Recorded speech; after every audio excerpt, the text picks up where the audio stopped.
ধূমপান এবং মদ্যপান স্বাস্থ্যের জন্য ক্ষতিকারক। Cigarette smoking and consumption of alcohol are injurious to health. Team গল্প গুজবের পক্ষ থেকে জানানো হচ্ছে যে আমরা কোন রকমের কুসংস্কার এবং অন্ধবিশ্বাসকে প্রাধান্য দিই না। যে সমস্ত গল্পের নাট্যরূপ আপনারা শুনে থাকেন তার পুরোটাই লেখক এবং লেখিকার কল্পনাপ্রসূত এবং শুধুমাত্র ভৌতিক আবহ এবং রোমাঞ্চকর পরিবেশ তৈরি করার জন্যই সেই সমস্ত মুহূর্তগুলির অবতারণা করা হয়ে থাকে।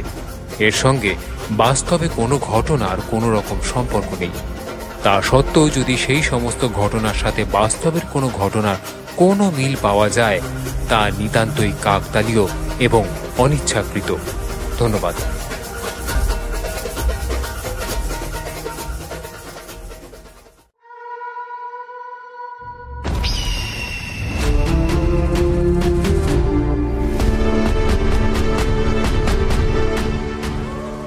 টিম গল্পগুজবের বিশেষ নিবেদন শ্রদ্ধেয় ময়ূখ চৌধুরীর কলমে ভয়ঙ্কর এবং দুর্ধর্ষ এক অভিযানের কাহিনী কায়না।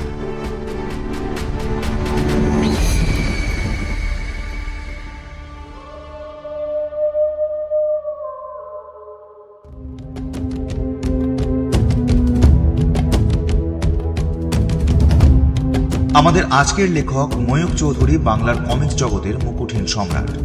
আমাদের আজকের গল্পটি কিশোর ভারতী পত্রিকায় ধারাবাহিকভাবে ছাপা হয়।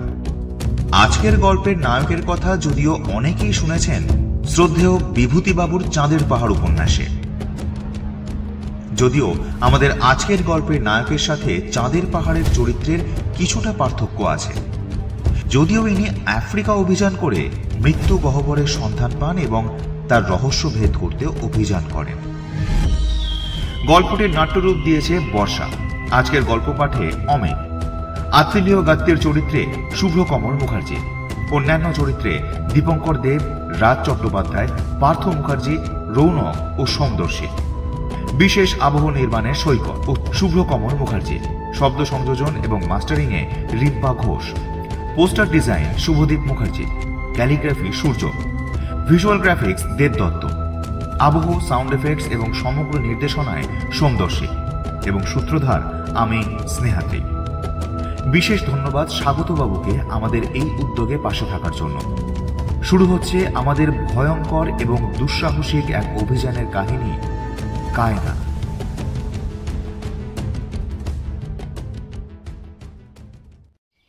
কায়না, মৃত্যু গহ্বর। একবার, মাত্র একবারই এই ভয়ানক শব্দ উচ্চারণ করেছিল স্থানীয় পুলিশ কর্মচারীটি এবং তারপরেই তার মৃতদেহ মাটিতে লুটিয়ে পড়ে। উত্তর রোডেশিয়ার স্থানীয় ভাষায় কায়না শব্দটির অর্থ যাতনাদায়ক মৃত্যু গহ্বর। ভারী আশ্চর্যের ব্যাপার তো, কথাটা বলার সাথে সাথেই মৃত্যু হলো। মিস্টার ওয়েঙ্কলির মুখে পূর্বোক্ত ঘটনা শুনে চমকে উঠলেন পর্যটক আত্মীয় কর্তী। উত্তর রোডেশিয়ার প্রাদেশিক কমিশনার মিস্টার ওয়েঙ্কলি বললেন, স্থানীয় পুলিশ জনৈক নিরুদ্দেশ ব্যক্তির সন্ধান করতে গিয়েছিল। ফিরে এসে হাঁপাতে হাঁপাতে সে তার বক্তব্য পেশ করতে উদ্যত হয়, কিন্তু কায়না শব্দ উচ্চারণ করার সঙ্গে সঙ্গেই তার মৃতদেহ লুটিয়ে পড়ল মাটির ওপর। ঘটনাটা হঠাৎ শুনলে খুব অদ্ভুত ও অলৌকিক মনে হয়, তবে একটু ভেবে দেখলে সমস্ত বিষয়টার একটা যুক্তিসঙ্গত ব্যাখ্যা করা সম্ভব। লোকটির হৃৎপিণ্ডের অবস্থা ভালো ছিল না, আর অনেকটা পথ সে দৌড়ে এসেছিল, তাই অত্যধিক পরিশ্রম উত্তেজনার ফলে দুর্বল হৃৎপিণ্ডের ক্রিয়া বন্ধ হয়ে মৃত্যু ঘটা খুব অসম্ভব নয়। আমি স্থানীয় অধিবাসীদের মুখে দুবার কায়নার নাম শুনেছি, কিন্তু প্রথমবারের মতো দ্বিতীয়বারও কায়না সম্বন্ধে কোনো জ্ঞাতব্য বিষয় আমার কানে আসেনি, কারণ সেবারেও মৃত্যু এসে অতর্কিতে বক্তার কণ্ঠ রোধ করেছিল। আচ্ছা, প্রথমবারের ঘটনা তো নাই শুনলাম, এবারে দ্বিতীয়বারের ঘটনাটা বলুন। একটি স্থানীয় বৃদ্ধার মুখে আমি দ্বিতীয়বার ওই কথাটা শুনেছিলাম। সে আমাকে জানিয়েছিল কায়নার ভিতর তার 4 পুত্র সন্তানকে নিক্ষেপ করা হয়েছে। আর কোনো কথা শোনার সুযোগ আমার হয়নি, কারণ ওইটুকু বলেই বৃদ্ধা চুপ করেছিল। ভয়ে চুপ করেছিল? না, সেই মুহূর্তেই তার মৃত্যু হয়েছিল। সে তো বৃদ্ধার মৃত্যু তাৎক্ষণিক বিষ প্রয়োগের কারণেও হতে পারে। কেউ হয়তো তাকে সেইভাবেই হত্যা করেছিল। কমিশনার উইঙ্কলি কিছুক্ষণ চুপ করে রইলেন, তারপর বললেন, আপনার সন্দেহ অমূলক। আমার মনে হয় কায়নার কথা উল্লেখ করেছিল বলেই যে বৃদ্ধার মৃত্যু হয়েছিল তা নয়, বরং ঠিক উল্টো ব্যাপারটাই ঘটেছিল। অর্থাৎ আপনি বলতে চান যে মৃত্যু আসন্ন বুঝেই ওই বৃদ্ধা কায়নার বিষয়ে উল্লেখ করতে সাহস পেয়েছিলেন? হ্যাঁ, স্থানীয় অধিবাসীদের ষষ্ঠ ইন্দ্রিয় অত্যন্ত সজাগ। আসন্ন মৃত্যুকে তারা অনুভব করতে পারে। নিজের শেষ মুহূর্তে বৃদ্ধা কায়নার রহস্য ফাঁস করে দিতে চেয়েছিল। দুর্ভাগ্যক্রমে তার কথা শেষ হবার আগেই মৃত্যু তার কণ্ঠ রোধ করে। গল্প করতে করতে পূর্বোক্ত ঘটনা দুটোর বিবরণ দিচ্ছিলেন উত্তর রোডেশিয়ার প্রাদেশিক কমিশনার মিস্টার উইঙ্কলি, এবং দুই বন্ধুর পাশে বসে সাগ্রহে তার কথা শুনছিলেন আত্তিলিও গত্তি। দুই বন্ধুর নাম প্রফেসর ও বিল। প্রথম মহাযুদ্ধের সময়ে মিত্রপক্ষের সেনাবাহিনীতে যুদ্ধ করেছিলেন কমান্ডার আত্তিলিও গত্তি। উত্তর রোডেশিয়ার একটি বিস্তীর্ণ অঞ্চলের মধ্যে অবস্থিত অনেকগুলি জলাভূমি আবিষ্কার করেছিলেন আত্তিলিও এবং তার দুই বন্ধু। শুধু তাই নয়, বিস্তীর্ণ জলাভূমিগুলোর অবস্থান নির্ণয় করার উপযুক্ত একটি মানচিত্রও তারা তৈরি করে ফেলেছিলেন। স্থানীয় গভর্নর অভিযাত্রীদের সাফল্যে খুশি হয়ে তিন বন্ধুকে নৈশভোজে নিমন্ত্রণ করেছিলেন। আহারাদির পর তারা গভর্নরের লাইব্রেরিতে এলেন কফি পান করার জন্য। প্রফেসর হঠাৎ উত্তর রোডেশিয়ার বনভূমি সম্বন্ধে একটা মন্তব্য করলেন। উত্তর রোডেশিয়ার জলাভূমিগুলো পরিদর্শন করে ফিরে আসার সময় ওই অঞ্চলের গ্রানাইট পাথর দেখে আমি উত্তেজিত হয়ে পড়ি।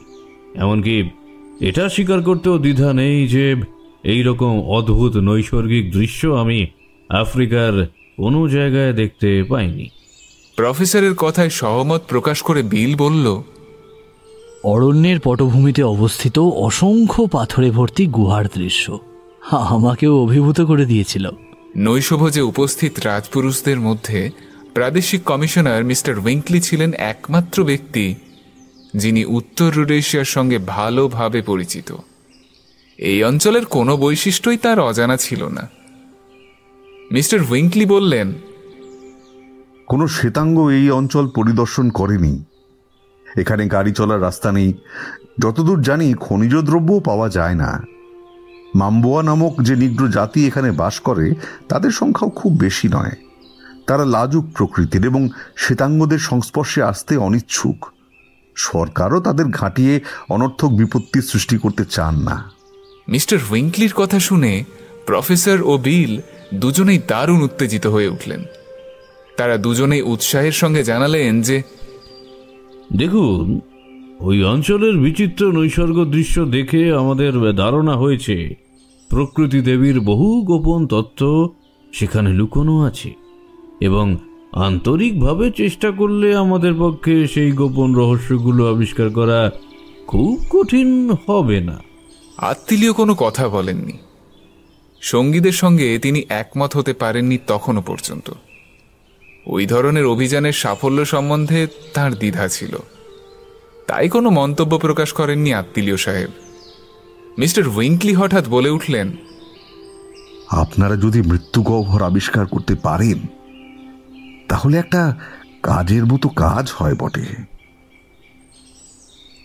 কমিশনার উইঙ্কলি তখন যা বললেন তার সারমর্ম হচ্ছে, কায়না নামক এক মৃত্যু গহ্বরের কথা স্থানীয় আধিকারিকের মুখে শোনা যায় বটে, কিন্তু বাস্তব জগতে তেমন কোনো জায়গার সত্যিই কোনো অস্তিত্ব আছে কি না এ বিষয়ে তিনি খুব একটা নিঃসন্দেহ নন। হয়তো সবটাই গুজব অথবা কুসংস্কারে আচ্ছন্ন স্থানীয় মানুষের কল্পনার ব্যাপার। তবে পরপর দুইবার কায়না শব্দটি যে মিস্টার উইঙ্কলির শ্রুতিগোচর হয়েছিল সে কথাও তিনি জানিয়ে দিলেন। তারপর পুলিশ কর্মচারী ও বৃদ্ধার মৃত্যু নিয়ে যে আলোচনা হয়েছিল সেই আলোচনার বিস্তারিত বিবরণ এই কাহিনীর শুরুতেই বলা হয়েছে। সব কথা শুনে বিল আর প্রফেসর ভীষণ উত্তেজিত হয়ে উঠলেন। সম্ভব হলে সেই মুহূর্তেই তারা মৃত্যু গহ্বরের সন্ধানে যাত্রা করতে প্রস্তুত। আত্মীয় বন্ধুদের কথায় খুব একটা উৎসাহ প্রকাশ না করলেও কায়না অভিযানে তার আপত্তি ছিল না।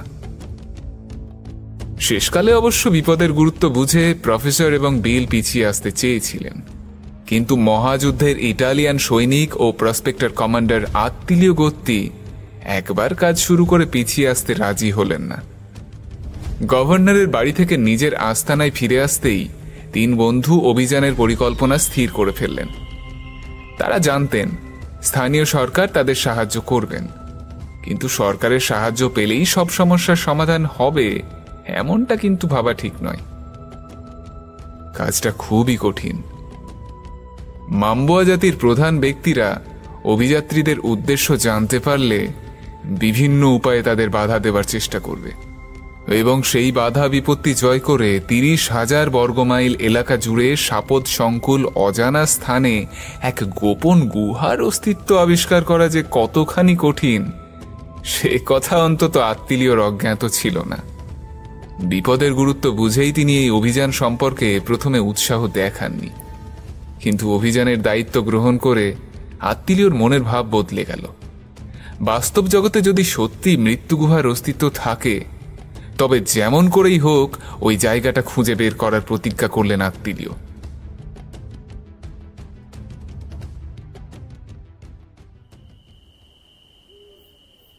কয়েকদিন পরের কথা। সন্ধ্যার পরে তাঁবুতে বসে আছেন তিন বন্ধু। তাঁবুর পর্দা সরিয়ে রাতের খাবার নিয়ে ভিতরে প্রবেশ করল একটি ছোকরা চাকর। তিন বন্ধু লুব্ধ দৃষ্টিতে দেখলেন ছোকরার হাতের উপরের মস্ত থালাতে চিকেন কারি থেকে গরম ধোঁয়া বেরোচ্ছে। এতক্ষণ যাত্রাপথে ও যাত্রার উদ্দেশ্য নিয়েই কথা হচ্ছিল, তাই স্বাভাবিকভাবে কায়না নামটিও উচ্চারিত হচ্ছিল। কিন্তু শব্দটা কানে যেতেই ঝনঝনাত শব্দ করে অ্যালুমিনিয়ামের থালাটা ছোকরার হাত থেকে ছিটকে পড়ল মাটির উপর। দারুণ ক্রোধে চেঁচিয়ে ওঠার উপক্রম করলেন আত্মীয়, কিন্তু তার মুখ থেকে কোনো শব্দ বেরিয়ে আসার আগেই চাকরটা তীর বেগে তাঁবুর বাইরে ছুটে গিয়ে অদৃশ্য হয়ে গেল। আত্মীয় তৎক্ষণাৎ চাকরদের তাঁবুর দিকে পা চালিয়ে দিলেন, কিন্তু যথাস্থানে পৌঁছানোর আগেই তিনি শুনতে পেলেন কয়েকটা উত্তেজিত কণ্ঠস্বর, পরক্ষণেই দ্রুত ধাবমান পায়ের আওয়াজ। তিন বন্ধু হঠাৎ আবিষ্কার করলেন তারা তিনজন ছাড়া আশেপাশে আর কোনো মানুষের অস্তিত্ব নেই। নিগ্রো চাকররা সবাই অদৃশ্য হয়েছে। না, সবাই নয়। জামানি নামক জুলু জাতির যে রাঁধুনিটি অভিযাত্রীদের একান্ত বিশ্বাসের পাত্র ছিল সেই লোকটি স্থান ত্যাগ করে পালায়নি। পলাতক 5টি চাকরই ছিল উত্তর রোডেশিয়ার অধিবাসী। প্রফেসরের মুখে কায়না শব্দটি শোনার সঙ্গে সঙ্গেই ছোকরা চাকর সকলের কাছে গিয়ে সংবাদ বিতরণ করেছে এবং তার ফলেই বিহবল মানুষগুলো গা ঢাকা দিয়েছে। এ বিষয়ে অভিযাত্রীদের মধ্যে কোনো সন্দেহই ছিল না। রাতের লোভনীয় খাদ্য মাটির উপর গড়াগড়ি দিচ্ছে। চাকররা উধাও হয়েছে জিনিসপত্র ফেলে। তবুও তিন বন্ধুর চোখ মুখ কিন্তু আনন্দে উজ্জ্বল। একটা স্পষ্ট সত্য তারা বুঝতে পেরেছেন। ভৃত্যদের দারুণ আতঙ্ক প্রমাণ করেছে মৃত্যু গহ্বর অলীক কল্পনা নয়, বাস্তব জগতেই বিরাজ করছে এই ভয়াল ভয়ানক কায়না। শুকনো খাবারের টিন খুলতে খুলতে অভিযাত্রীরা প্রতিজ্ঞা করলেন কায়না নামের ওই বিভীষিকাকে যেমন করেই হোক তারা আবিষ্কার করবেন। কিন্তু প্রতিজ্ঞা করা সহজ, প্রতিজ্ঞা রাখা নয়। উত্তর রোডেশিয়ার স্থানীয় মানুষ মাম্বোয়ারা অভিযাত্রীদের এড়িয়ে চলতে লাগল। মাম্বোয়া জাতির কোনো লোকের কাছে পথের সন্ধান চাইলে সে ভুল পথের নির্দেশ দিত। কাজ করতে বললে পালাতো ঊর্ধ্বশ্বাসে। চারিদিক থেকে দমদমার আওয়াজ ভেসে আসত তিন বন্ধুর কানে।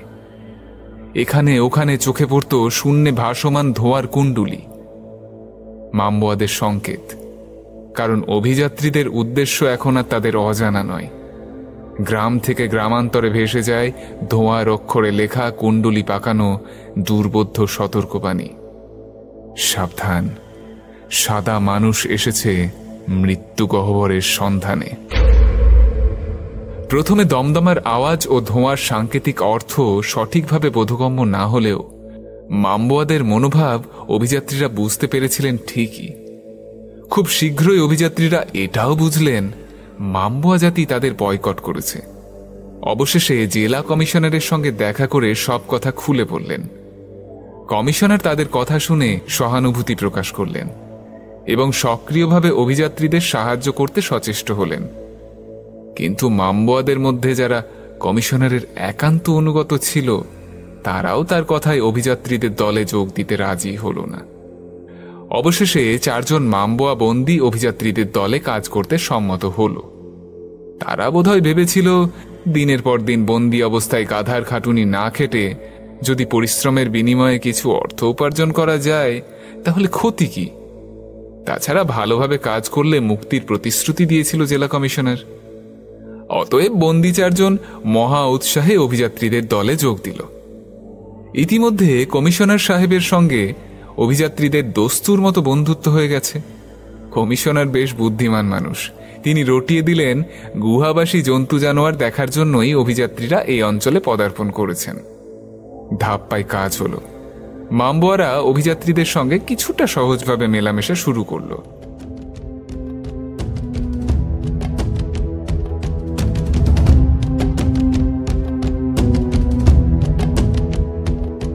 চাঁদের পাহাড় উপন্যাসে আফ্রিকার গহীনে বাংলার ছেলে শঙ্কর এক পর্তুগিজ নাবিক ডিয়েগো আলভারেজের সাথে গিয়েছিল এক দুঃসাহসিক অভিযানে।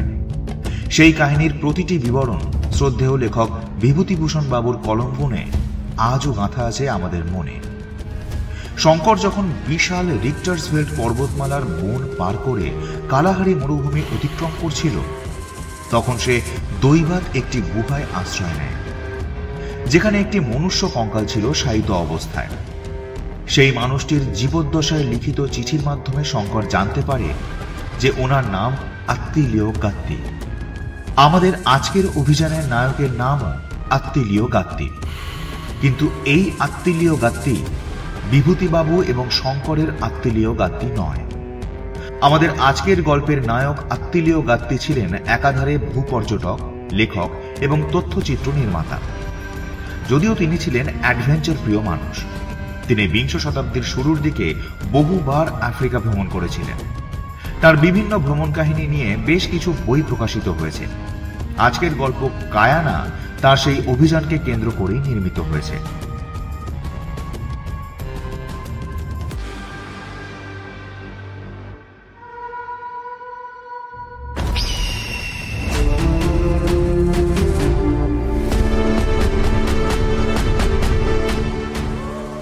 টিম গল্পগুজবের বিশেষ নিবেদন শ্রদ্ধেয় ময়ূখ চৌধুরীর কলমে ভয়ঙ্কর এবং দুর্ধর্ষ এক অভিযানের কাহিনী কায়না।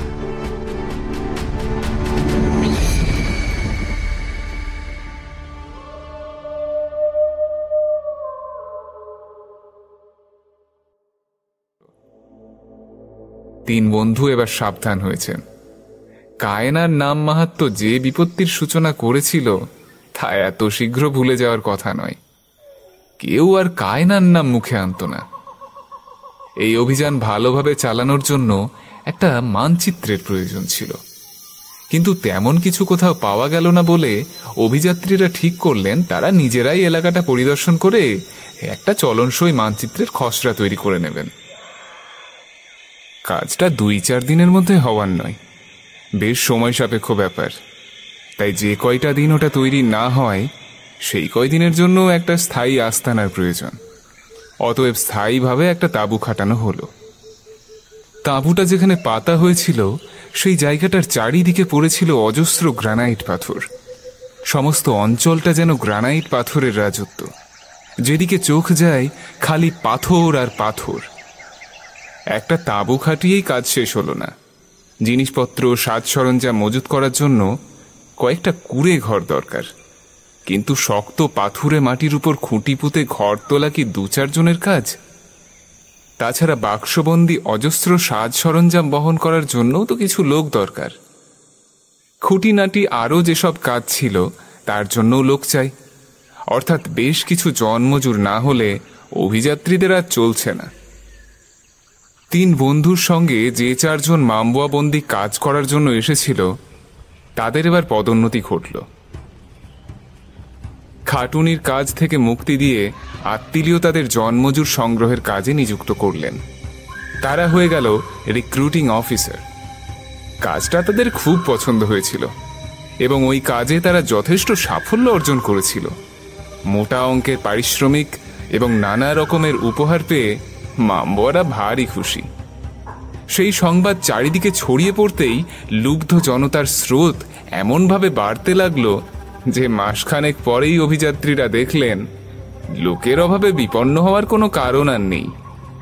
মাম্বোয়ারা খুব মন দিয়ে কাজ করতে লাগলো। ওদের সর্দার অভিযাত্রীদের জানালো তার প্রজাদের মধ্যে 4 জনকে তারা বন্দি দশা থেকে মুক্ত করেছিলেন বলে সে ব্যক্তিগতভাবে তাদের কাছে কৃতজ্ঞ এবং সব রকমে তাদের সাহায্য করতে সে প্রস্তুত। বন্দি 4 জন স্থানীয় মানুষ, অন্তত শতাধিক গুহার অস্তিত্ব সম্পর্কে তারা ওয়াকিবহাল। তবু যদি প্রয়োজন হয় সর্দার নিজে তাদের সাহায্য করবে, অবশ্য যদি তারা সাহায্যের কোনো প্রয়োজন অনুভব করেন। বিল ও প্রফেসর মাম্বোয়া সর্দারের এহেন কথায় ও ব্যবহারে অত্যন্ত আনন্দিত হলেন, কিন্তু আত্মীয়র মনে খটকা লাগলো। মনে মনে ভাবলেন হঠাৎ মাম্বোয়ারা তাদের সাহায্য করার জন্য এতটা ব্যাকুল কেন হয়ে উঠল? এই অতিভক্তি চোরের লক্ষণ নয় তো? তবুও আত্মীয় বন্ধুদের কাছে তার সন্দেহ প্রকাশ করলেন না, মনের কথা মনেই চেপে রাখলেন। অভিযানের কাজ সুশৃঙ্খলভাবে চালানোর জন্য অভিযাত্রীরা পরামর্শ করতে বসলেন। পরামর্শের ফলে স্থির হলো প্রত্যেক দিন 3 বন্ধু 3 দিকে যাবেন। বন্দি মাম্বোয়া 4 জনের মধ্যে 2 জন যাবে প্রফেসরের সঙ্গে আর 2 জন যাবে বিলের সঙ্গে, এবং জামানি নামক জুলু অনুচরটি থাকবে আত্মীয়র সঙ্গে। অল্প সময়ের মধ্যে একটা বিরাট এলাকা পরিদর্শন করার পক্ষে ওই পরিকল্পনা খুবই উপযোগী ছিল, এ বিষয়ে কোনো সন্দেহ নেই। কিন্তু ব্যক্তিগত নিরাপত্তার কথা ভাবতে গেলে বলতে হয় পরিকল্পনাটা ছিল অতিশয় মারাত্মক। কারণ গুহার মধ্যে প্রবেশ করে অভিযাত্রীদের মধ্যে কোনো একজন যদি হিংস্র জন্তুর সম্মুখীন হন, তবে সম্পূর্ণ এককভাবেই তাকে আত্মরক্ষার চেষ্টা করতে হবে। নিগ্রোদের মধ্যে কেউ গুহার ভিতরে প্রবেশ করতে চাইবে না, তারা অপেক্ষা করবে গুহার বাইরে, এবং গুহার ভিতর থেকে হঠাৎ কোনো বন্য জন্তুর হিংস্র গর্জন কানে এলে তারা যে পা দুটোর দ্রুত ব্যবহার না করে যথাস্থানে দাঁড়িয়ে থাকবে এমন নিশ্চয়তা আছে কি? নিগ্রোরা স্থানীয় মানুষ, খুব সহজেই পথ চিনে তারা তাঁবুতে ফিরে আসতে পারবে, কিন্তু বিদেশি অভিযাত্রী সাপদের কবল থেকে আত্মরক্ষা করতে পারলেও গুহার বাইরে এসে নিগ্রোদের দেখা না পেলে আবার বিপদে পড়বেন। ছোট বড় অসংখ্য গ্রানাইট পাথরের দুর্গ, সুড়ঙ্গ আর গোলকধাঁধা ভেদ করে তার পক্ষে সঠিক পথের নিশানা ধরে তাঁবুতে ফিরে আসা প্রায় অসম্ভব। এইসব বিপদের সম্ভাবনা তুচ্ছ করেই অভিযাত্রীরা অনুসন্ধানের কাজ চালিয়ে যেতে লাগলেন। বিপদ যে হয়নি তা নয়, হয়েছিল। জামানি এবং মাম্বোয়া পথপ্রদর্শকেরা সকলেই গুহার সান্নিধ্য অপছন্দ করত। পথ দেখিয়ে গুহার সামনে নিয়ে যেতে তাদের আপত্তি ছিল না, কিন্তু গুহার প্রবেশপথ থেকে প্রায় 50 ফুট দূরে এসেই তারা থমকে দাঁড়িয়ে পড়ত, কিছুতেই আর অগ্রসর হতে চাইত না। তাদের দোষ নেই, কয়েকদিনের ঘটনার উল্লেখ করলেই বোঝা যাবে তাদের ভয় পাওয়ার যুক্তিসঙ্গত কারণ ছিল। একটা অজানা গুহার মধ্যে একদিন হঠাৎ বিলের সঙ্গে একটা হায়নার মুখোমুখি হয়ে গেল। বিল গুলি ছুড়ল। গুহার অস্পষ্ট অন্ধকারে তার নিশানা ভালো হয়নি, ফলে সেটা মরল না, তবে আহত হলো। দ্বিতীয়বার গুলি চালিয়ে হায়নাটাকে হত্যা করার আগে সেটা বিলের হাঁটুতে একবার নখের আঁচড় বসিয়েছিল। বিল ক্ষতটার দিকে নজর দেয়নি। হায়না মেরে সে গুহার বাইরে বেরিয়ে এসেছিল এবং তারপরেও ক্ষতস্থানটাকে সামান্য আঘাত বলে তুচ্ছ করেছিল। তাচ্ছিল্যের পরিণাম বিলের পক্ষে ভালো হয়নি। সেই দিনই সন্ধ্যার সময় তার ক্ষতটা এমন ভীষণভাবে বিষিয়ে উঠল যে আত্মীয় ভাবলেন বিলকে বাঁচানোর জন্য ওই পাটা হয়তো কেটে ফেলতে হবে। সৌভাগ্যক্রমে পদমর্যাদা অক্ষুণ্ণ রেখেই বিল সেই যাত্রায় আরোগ্য লাভ করতে সমর্থ হয়। আর একবার ভারসাম্য হারিয়ে প্রফেসর হঠাৎ পড়লেন একটা শুকনো গাছের ডালপালার মধ্যে। ডালগুলোতে পাতা ছিল না একটিও, কিন্তু কাঁটা ছিল প্রচুর পরিমাণে। কাঁটার আঘাতে প্রফেসরের জামা কাপড় হলো ছিন্ন ভিন্ন, দেহের চামড়ায় হলো একাধিক ছিদ্রের সৃষ্টি। ওই ছিদ্রপথে কাটার বিষ গিয়ে প্রফেসরের রক্তে ঢুকে তাকে শয্যাশায়ী করে দিল। কাঁটার মধ্যে কি ধরনের বিষ ছিল ভগবানই জানেন। যারা 10 দিন ধরে প্রফেসর ভুগলেন প্রচণ্ড জ্বরের আক্রমণে। জ্বরের কবল থেকে নিষ্কৃতি পেয়ে একটু সুস্থ হয়েই প্রফেসর আবার মৃত্যু গহ্বরের সন্ধানে বেরিয়ে পড়লেন। তবে এবার আর কাঁটা নয়, দুটো সিংহের সঙ্গে প্রফেসরের দেখা হলো একটা অজানা গুহার মধ্যে। প্রফেসর গুলি ছুড়লেন, গুলি লাগলো না। সিংহরা আক্রমণের চেষ্টা না করে বিদ্যুৎ বেগে গুহার বাইরে অদৃশ্য হলো। রাইফেলের গর্জিত অগ্নিশিখা তাদের মোটেই পছন্দ হয়নি। প্রায় অন্ধকার গুহার ভিতর দুটো সিংহের মারাত্মক সান্নিধ্য থেকে অক্ষত অবস্থায় পরিত্রাণ পেয়ে খুশি হয়ে প্রফেসর বাইরে বেরিয়ে এলেন। কিন্তু তার মামবোয়া সঙ্গীদের তিনি দেখতে পেলেন না। প্রফেসর বুঝলেন, হয় তারা সিংহের কবলে পড়েছে, আর নয় সিংহদের দেখে তারা গা ঢাকা দিয়েছে। তবে শেষোক্ত সন্দেহটাই সত্যি ছিল। সিংহদের দেখে তারা দৌড়ে পালিয়েছিল। প্রফেসর যদি বুদ্ধিমানের মতো গুহার সামনে অপেক্ষা করতেন, তাহলে তিনি অনেক দুর্ভোগ থেকে রক্ষা পেতেন। কারণ মামবোয়ারা তাঁবু থেকে আত্মীয়কে নিয়ে অকস্থানে ফিরে এসেছিল। প্রফেসরকে অবশ্য সেখানে পাওয়া যায়নি।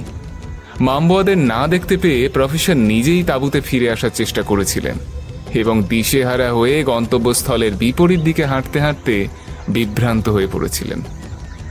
বিস্তর খোঁজাখুঁজি করে মামবোয়াদের সাহায্যে আত্মীয় যখন 2.5 দিন পর প্রফেসরকে আবিষ্কার করলেন, তখন ক্ষুধা, তৃষ্ণা এবং জ্বরের আক্রমণে ভদ্রলোকের অবস্থা রীতিমতো শোচনীয়। আমাদের কাহিনীর নায়ক স্বয়ং আত্মীয় সাহেবও সঙ্গীদের মতোই গুহার ভিতরে বিপন্ন হয়েছিলেন। সিংহ নয়, হায়না নয়, একটি ছোট গোলাকার মাংসপিণ্ডের রোমশ শরীরের উপর হোঁচট খেয়ে আত্মীয় প্রাণ হারাতে বসেছিলেন। একদিন বিকেলবেলা আত্মীয়র বিশ্বস্ত অনুচর জামানি তাকে একটা সুরঙ্গের সামনে এনে জানালো ওটা একটা গুহার প্রবেশপথ। পথটা ছিল নিচু, খুবই সংকীর্ণ। অতি কষ্টে ভিতরে প্রবেশ করলেন আত্মীয়। তারপর হামাগুড়ি দিয়ে সামনে অগ্রসর হলেন। অনেকক্ষণ এইভাবে চলার পর তার মনে হলো এতক্ষণে বোধহয় তিনি সুরঙ্গ অতিক্রম করে গুহার ভিতর পৌঁছেছেন। হাতের টর্চ জেলে তিনি দেখলেন তার অনুমান সত্য। বিজলিবাতির ক্ষীণ আলোকধারা হারিয়ে গেছে এক অন্ধকারাচ্ছন্ন গুহার বিপুল বিস্তৃতির মধ্যে। ওই বিশাল গুহার অভ্যন্তরে পদার্পণ করলে প্রস্তর বেষ্টিত গলিপথের ভিতর পথ হারিয়ে ফেলার সম্ভাবনা আছে। অতএব ভিতর দিকে এগিয়ে যাওয়া নিরাপদ হবেই কি না ভাবতে লাগলেন আত্মীয়, এবং ভাবতে ভাবতেই হামাগুড়ি দেওয়া অবস্থা থেকে সোজা হয়ে উঠে দাঁড়ানোর চেষ্টা করলেন তিনি। আর ঠিক সেই মুহূর্তে পায়ের উপর একটি বস্তুর অস্তিত্ব অনুভব করলেন। সঙ্গে সঙ্গে গুহার শান্ত নীরবতা ভঙ্গ করে জেগে উঠল একটা শব্দ, ফ্যাশ। পরক্ষণেই জুতোর চামড়ার উপর ধারালো বস্তুর সংঘাতের শব্দ। টর্চের আলোটা তাড়াতাড়ি ঘুরিয়ে পায়ের উপর ফেলে আত্মীয় দেখলেন তার জুতোর সঙ্গে আঠার মতো লেগে আছে হলুদের উপর কালো ছাপ ছাপ বসানো রোমশ একটা ফুটবল। সেই অতি জীবন্ত ও অতি ক্রুদ্ধ ফুটবলের মতো গোলাকার বস্তুটির ভিতর থেকে বেরিয়ে আসছে মার্জার কণ্ঠের গর্জন ধ্বনি, সঙ্গে জুতোর ওপর ধারালো নখের আঁচড় কাটার শব্দ। লেপার্ড, তবে এটা একটা বাচ্চা। বিড়াল জাতীয় জীবের স্বভাব অনুযায়ী বাচ্চাটার সমস্ত দেহটাকে গোল করে পাকিয়ে আত্মীয়র জুতোটাকে চেপে ধরেছে এবং তীক্ষ্ণ নখের আঘাতে ছিঁড়ে ফেলার চেষ্টা করছে মোটা হান্টিং বুটের চামড়া। বাচ্চাটার চেষ্টা সফল হতো কিনা বলা মুশকিল, কিন্তু আত্মীয় তাকে সেই সুযোগ দিলেন না। সজোরে লাথি মেরে বাচ্চাটাকে দূরে সরিয়ে দিলেন। জন্তুটার ছিটকে পড়ার আওয়াজ শোনা গেল। অন্ধকার গুহার গর্ভে শাপদ শিশুর ছোট্ট শরীরটা আত্মীয়র দৃষ্টিগোচর হলো না, কিন্তু রুষ্ট প্রতিবাদ ভেসে এলো তার কানে। ফ্যাঁস ফ্যাঁস শব্দে বাচ্চাটা তার বিরক্তি ও ক্রোধ জানিয়ে দিচ্ছে। আচম্বিতে সেই শব্দে সাড়া দিয়ে গর্জে উঠল আরো অনেকগুলো বাচ্চা লেপার্ড। ফ্যাঁস ফ্যাঁস ফ্যাঁস। অন্ধকারের ভিতর শাপদ শিশুগুলোর অস্তিত্ব আবিষ্কার করতে পারলেন না আত্মীয়। কেবল তাদের ক্রুদ্ধ বিড়ালের মতো গর্জন ধ্বনি তার কানে ভেসে আসতে লাগলো। আত্মীয় ভয় পেলেন। অনেকটা লেপার্ডের মতো দেখতে চিতা নামক জন্তুটি আফ্রিকার জঙ্গলে বসবাস করে। সেই চিতার বাচ্চা দেখলে তিনি ভয় পেতেন না, কিন্তু আত্মিলিওর অভিজ্ঞ চোখ ভুল করেনি। জন্তুটা চিতার বাচ্চা নয়, লেপার্ড শিশুই বটে। চিতা ভীরু জানোয়ার, কিন্তু লেপার্ড হিংস্র, ভয়ঙ্কর। যে কোনো জায়গায় যে কোনো লেপার্ড মানুষের পক্ষে বিপজ্জনক। বিশেষ করে বাচ্চার বিপদের আশঙ্কায় অন্ধকার গুহার ভিতর ক্ষিপ্ত লেপার্ড জননীর আক্রমণ যে কতখানি মারাত্মক হতে পারে সে কথা অনুমান করে আত্মিলিওর মতো দুঃসাহসী মানুষও ভয় পেয়েছিলেন। তিনি বুঝেছিলেন দিনের বেলা অন্ধকার গুহার আশ্রয় ছেড়ে বাচ্চাদের মা বড় লেপার্ডটা বাইরে বেড়াতে যাবেন না। সে নিশ্চয়ই গুহার মধ্যে কোথাও অবস্থান করছে এবং বাচ্চাদের নিরাপত্তা বিপন্ন করার জন্যে যে বিপদ জন্তুটি তাদের আস্তানায় অনধিকার প্রবেশ করেছে তাকে আক্রমণ করার জন্য প্রস্তুত হচ্ছে। অন্ধকারের মধ্যে আত্মিলিও বাচ্চাদের মা বড় লেপার্ডটাকে দেখতে পাচ্ছিলেন না, কিন্তু অন্ধকারে অভ্যস্ত একজোড়া সাপদ চক্ষু যে তার গতিবিধি লক্ষ্য করছে সে কথা অনুমান করেই আত্মিলিও অত্যন্ত ভয় পেলেন। বাচ্চাগুলো ফ্যাঁস ফ্যাঁস শব্দে এতক্ষণ ক্রোধ প্রকাশ করছিল, হঠাৎ তারা একসঙ্গে চুপ করে গেল। আত্মিলিওর অনুমান এইবার নিশ্চিত বিশ্বাসে পরিণত হল। বাচ্চাদের আকস্মিক নীরবতা বড় লেপারটার সান্নিধ্য প্রমাণ করে দিয়েছে। পালাতে পারলে আত্মিলিও পালিয়েই যেতেন, কিন্তু অন্ধকার সুড়ঙ্গ পথে হামাগুড়ি দিয়ে চলার সময় আক্রান্ত হলে অসহায়ভাবে মৃত্যুবরণ করতে হবে। আত্মরক্ষার চেষ্টা করাও সম্ভব হবে না। অতএব পালানোর চিন্তা ছেড়ে গুহার ভেতর দাঁড়িয়ে যে কোনো পরিস্থিতির মোকাবিলা করার জন্য তিনি প্রস্তুত হলেন। গুহার দেওয়ালে পিঠ রেখে আত্মিলিও টর্চের আলো ঘুরিয়ে বড় লেপার্ডটাকে আবিষ্কার করার চেষ্টা করতে লাগলেন। হঠাৎ তার মাংসপেশি আড়ষ্ট হয়ে গেল। দুটো বিরাট পাথরের মাঝখানে টর্চের আলোক ধারার মধ্যে ভেসে উঠেছে একজোড়া বিরাট নিষ্পলক চোখ। চোখ দুটো গোল, সবুজ এবং জ্বলন্ত। মা লেপার্ড। বিপদের মুখোমুখি হতেই বিপদের ভয় কেটে গেল। আত্মিলিওর কম্পিত হাত দুটো হঠাৎ সৈনিকের অভ্যস্ত দৃঢ়তায় রাইফেল ও টর্চ আঁকড়ে ধরল। টর্চের আলোতে জ্বলন্ত চোখ দুটির উপর নিশানা স্থির করতে লাগলেন আত্মিলিও। লেপার্ড লাফ দিল, সঙ্গে সঙ্গে ছুটল রাইফেলের গুলি। গুলি লাগলো, কিন্তু সাপদের গতিরুদ্ধ হল না। সশব্দে লেপার্ডটি আছড়ে এসে পড়ল গুহার পাথরের প্রাচীরের ওপর। সাপদের নিশানা ভুল হয়নি, কিন্তু আত্মিলিও স্থান পরিবর্তন করে নিয়েছেন বিদ্যুৎ বেগে। লেপার্ড দ্বিতীয়বার আক্রমণ করার তোড়জোড় করতে লাগলো। 1, 2, 3 আবার লাফ দিল জন্তুটা, কিন্তু আত্মিলিও তৈরি ছিলেন। সাথে সাথে এবারে তার হাতের মানলিখার রাইফেলটি গুলির জন্তুটার মস্তিষ্ক ভেদ করে তাকে মৃত্যুশয্যায় শুইয়ে দিল। তীব্র উত্তেজনায় আত্মিলিও তখনও হাঁপাচ্ছেন। টর্চের আলো ফেলে জন্তুটার মৃত্যু সম্বন্ধে নিশ্চিত হতেই আত্মিলিও বড় ক্লান্ত বোধ করলেন। কিন্তু ওই বিপজ্জনক গুহার মধ্যে বিশ্রাম করার ইচ্ছে তার ছিল না। সুড়ঙ্গের মুখে ঝাঁপিয়ে পড়ে তিনি দ্রুত বেগে হামাগুড়ি দিতে লাগলেন এবং কিছুক্ষণ পরেই গুহার বাইরে এসে প্রখর সূর্যালোকের নিচে দাঁড়িয়ে স্বস্তির নিঃশ্বাস ফেললেন। আত্মিলিও বাইরে অপেক্ষারত জামানির কাছে এসে সবিস্তারে ঘটনার বর্ণনা করলেন এবং তাকে বললেন, একটা কাজ করতো জামানি, লেপার্ডের দেহটা গুহা থেকে নিয়ে এসো আর তার চামড়াটা ছাড়িয়ে ফেলো, ওটা সঙ্গে নিয়ে যাব। জামানি এতদিন আত্মিলিওর সাথে রয়েছে। সে কখনো তার কোনো কথা অমান্য করেনি, কিন্তু এই প্রথম সে তার প্রভুর আদেশ অমান্য করল। সে কিছুতেই মৃত লেপার্ডের দেহ থেকে চামড়া ছাড়িয়ে নিতে রাজি হল না। বলল, না মাসাঙ্গা, না, এই জন্তুটার চামড়া আমি ছাড়াতে পারবো না। এটা লেপার্ড নয়, এটা লেপার্ডের দেহধারী প্রেতাত্মা। ওটা চামড়া ছাড়িয়ে নিলেই প্রেত ওই দেহ থেকে বেরিয়ে আমাকে আক্রমণ করবে। মাসাঙ্গা, এই দেশটা ভালো নয়, আমাদের এখনই এই দেশ ছেড়ে চলে যাওয়া উচিত। আত্মিলিও অবশ্য জামানির উপদেশে কর্ণপাত করেননি। মামবুয়াদের সন্দেহ চলে গেছে। অভিযাত্রীরা এখন তাদের আস্থা ও বিশ্বাস অর্জন করেছেন। তাদের এখন ধারণা হয়েছে অভিযাত্রীরা কেবল গুহার ভেতর জন্তু জানোয়ার দেখার পাগলামির শখ মেটাবার জন্য এখানে এসেছে। তবে এই ধরনের পাগলামিকে প্রশ্রয় দিতে তাদের আপত্তি নেই।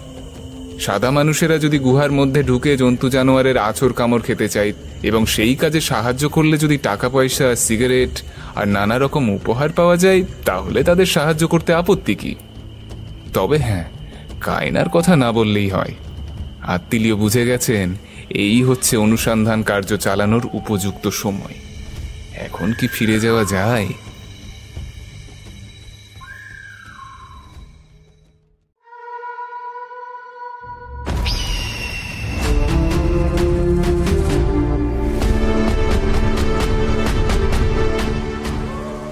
টিম গল্পগুজবের বিশেষ নিবেদন শ্রদ্ধেয় ময়ূখ চৌধুরীর কলমে ভয়ঙ্কর এবং দুর্ধর্ষ এক অভিযানের কাহিনী কায়না।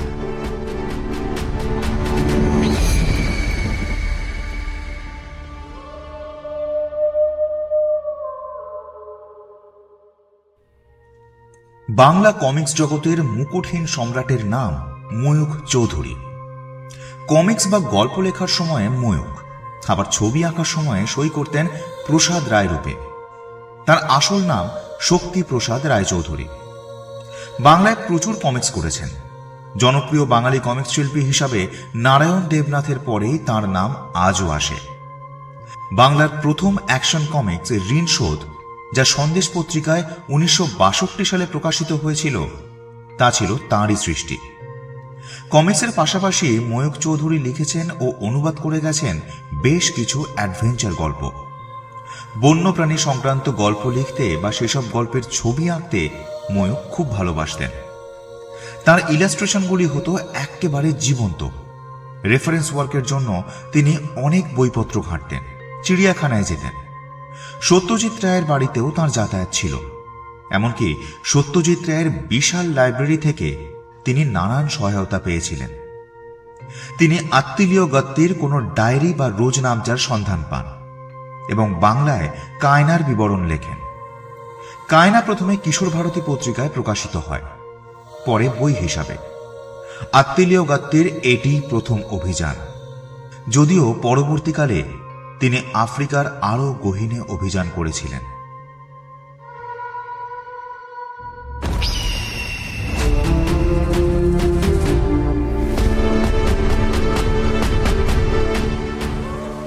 টিম গল্পগুজবের বিশেষ নিবেদন শ্রদ্ধেয় ময়ূখ চৌধুরীর কলমে ভয়ঙ্কর এবং দুর্ধর্ষ এক অভিযানের কাহিনী কায়না।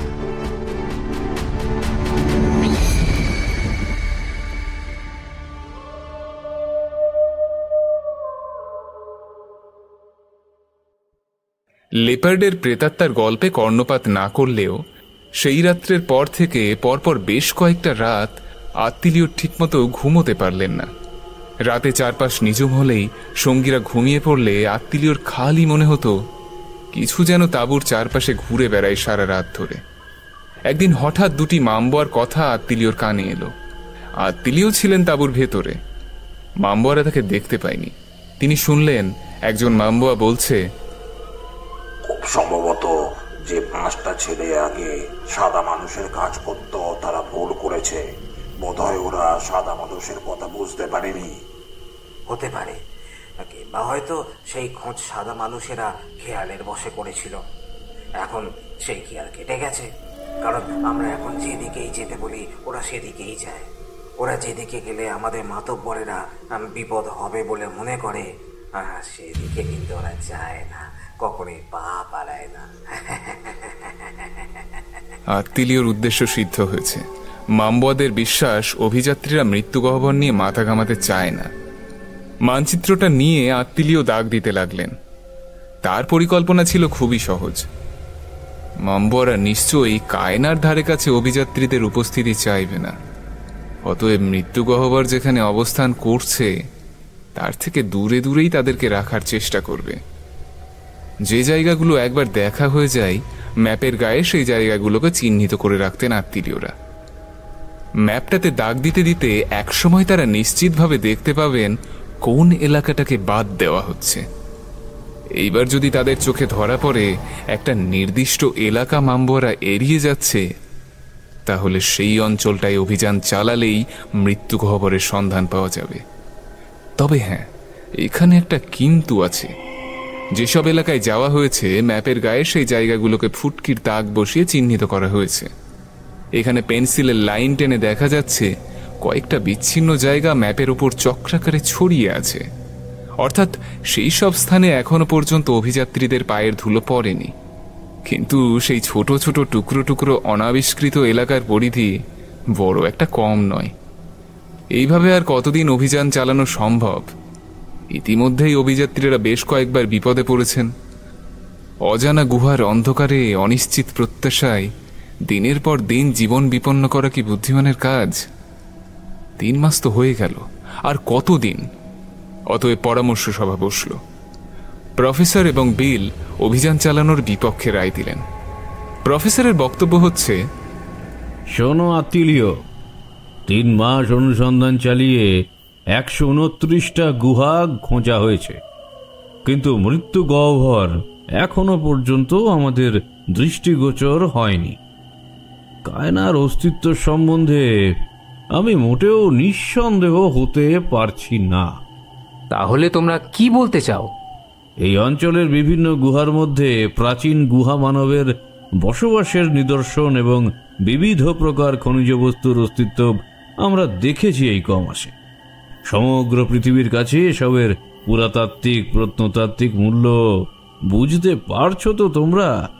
অথচ এই সব দিকে চোখ না দিয়ে আমরা টাকা পয়সা আর সময়ের অপব্যয় করছি এক অলীক বস্তুর পিছনে ছুটে। আমার মতে এই অভিযান এখনই বন্ধ করা উচিত। বিলও প্রফেসরকে সমর্থন জানালো। সে বলল, চুলোয় যাক কায়না, মরীচিকার পেছনে ছুটে এসে অনেক বস্তুর সান্নিধ্য আমরা এড়িয়ে যাচ্ছি, যেগুলো প্রত্নতত্ত্ব ও প্রাণীবিজ্ঞানের ক্ষেত্রে বিরাট আবিষ্কার বলে গণ্য হতে পারে। অকাট্য যুক্তি। তবু আত্মীয় বন্ধুদের সঙ্গে একমত হতে পারলেন না।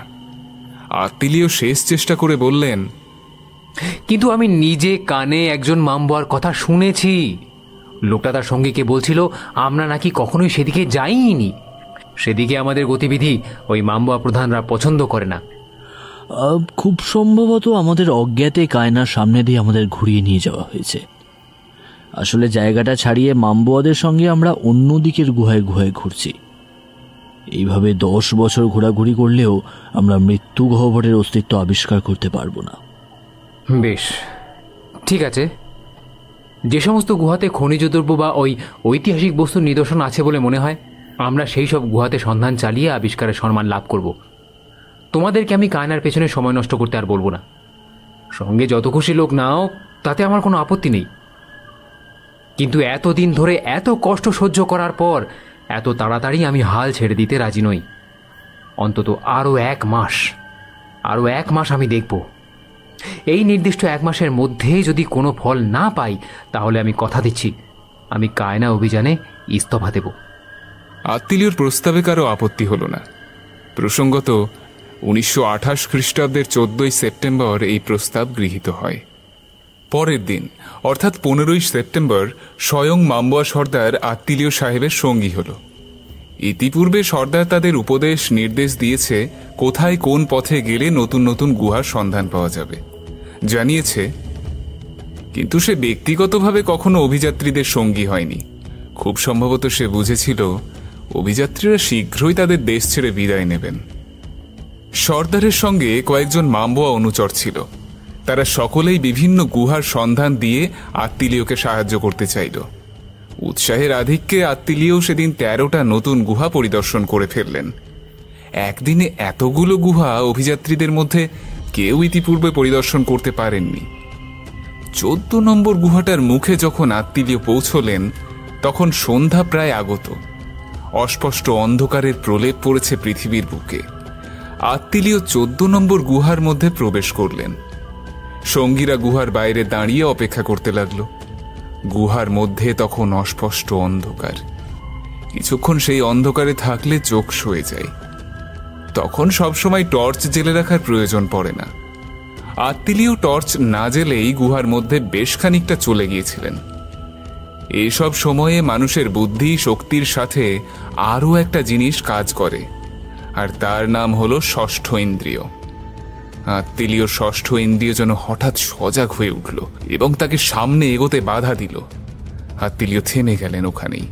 পকেট থেকে টর্চটা বের করে জেলে একটু এদিক ওদিক করে সামনে ধরতেই তার হাতটা কেঁপে উঠল। দেখলেন আবছা আলো অন্ধকারের ভিতর থেকে তার দিকে ক্রূর দৃষ্টিতে তাকিয়ে আছে জাজল্যমান দুটো চোখ। স্থির হলেন আত্মীয়। টর্চের ভাঙা আলোয় অনতি দূরে দেখতে পেলেন একটা বিরাট সর্পদানব পাইথন।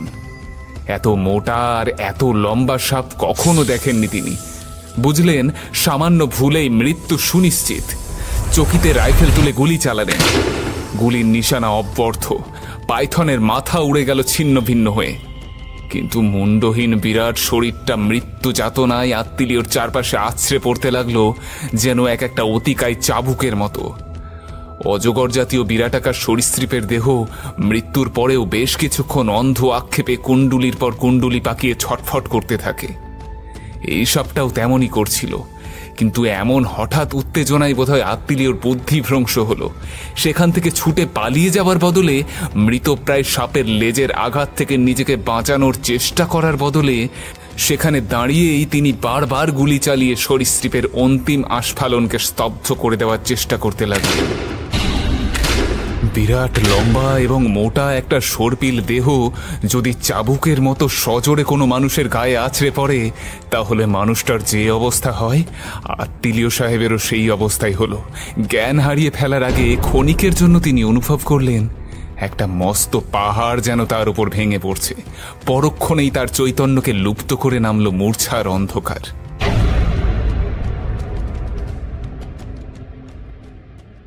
পরে তার চামড়া ছাড়িয়ে যখন মাপ নেওয়া হয়েছিল, তখন দেখা গিয়েছিল পাইথনটার দৈর্ঘ্য 38 ফুট এবং দেহের সবচেয়ে স্থূল জায়গাটার মাপ হচ্ছে 3 ফুট 9 ইঞ্চি। জ্ঞান ফিরে এলে আত্মীয় দেখলেন তিনি তাঁবুর মধ্যে তার নিজস্ব বিছানাতে শুয়ে আছেন এবং তার কপালে কাপড় ভিজিয়ে ঠান্ডা জলের প্রলেপ দিচ্ছে জামানি। ক্লান্তি জড়িত স্বরে আত্মীয় বললেন,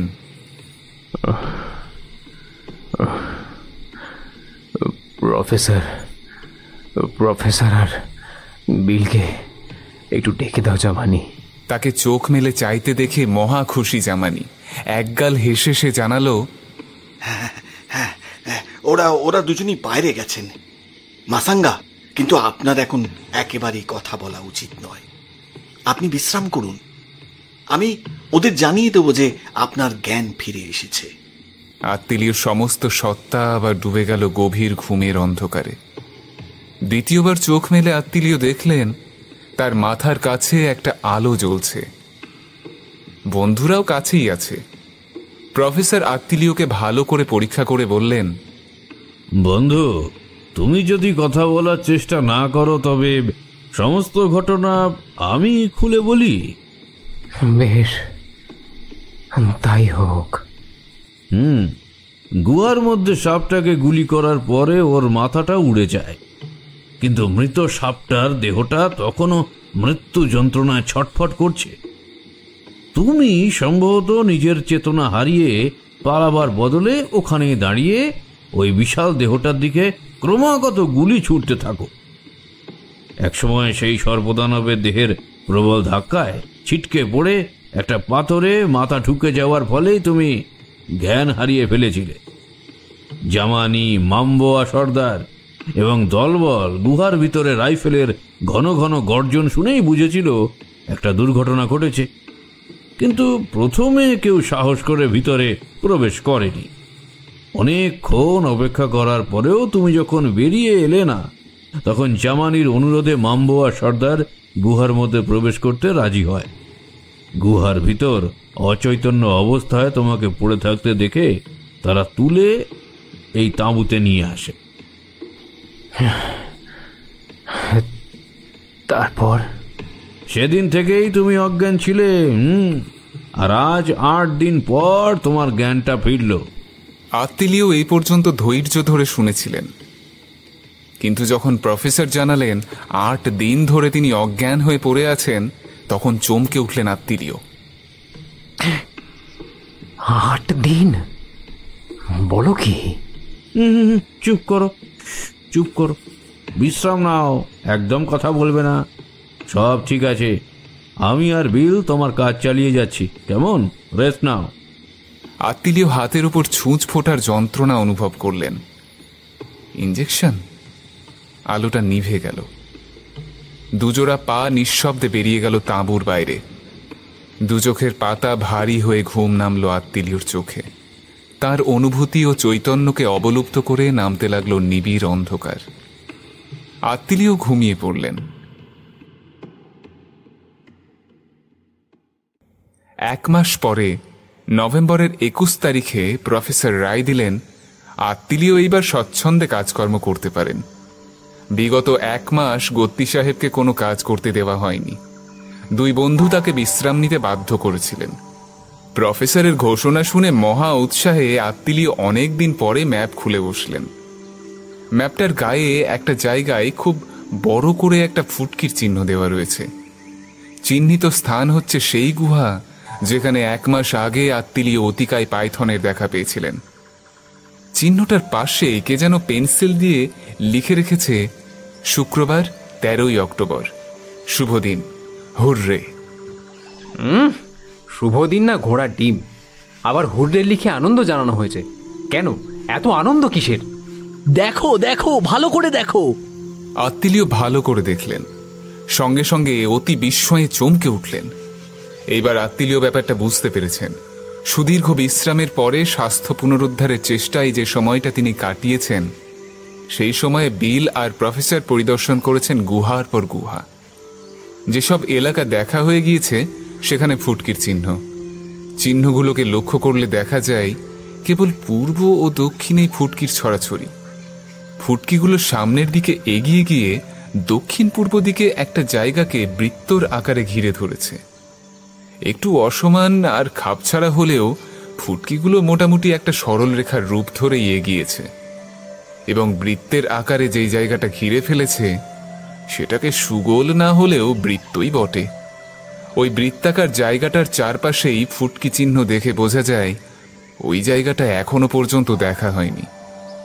দক্ষিণ পূর্ব দিকে ফুটকিগুলো সোজা এগিয়ে এসে যেখানে এসে ঘুরে অনাবিষ্কৃত অঞ্চলটাকে নির্দিষ্ট করেছে সেটা শুরু হয়েছে ঠিক পাইথনের গুহার পর থেকে। অর্থাৎ পাইথনের গুহা অবধি সোজাসুজি এগিয়েছে অভিযাত্রীরা, কিন্তু ওই গুহার পরেই বাঁ দিকে আর ডান দিকে ঘুরে গিয়েছেন। কিন্তু কেন? হ্যাঁ, ঘুরে যাওয়ার কারণটা স্পষ্ট।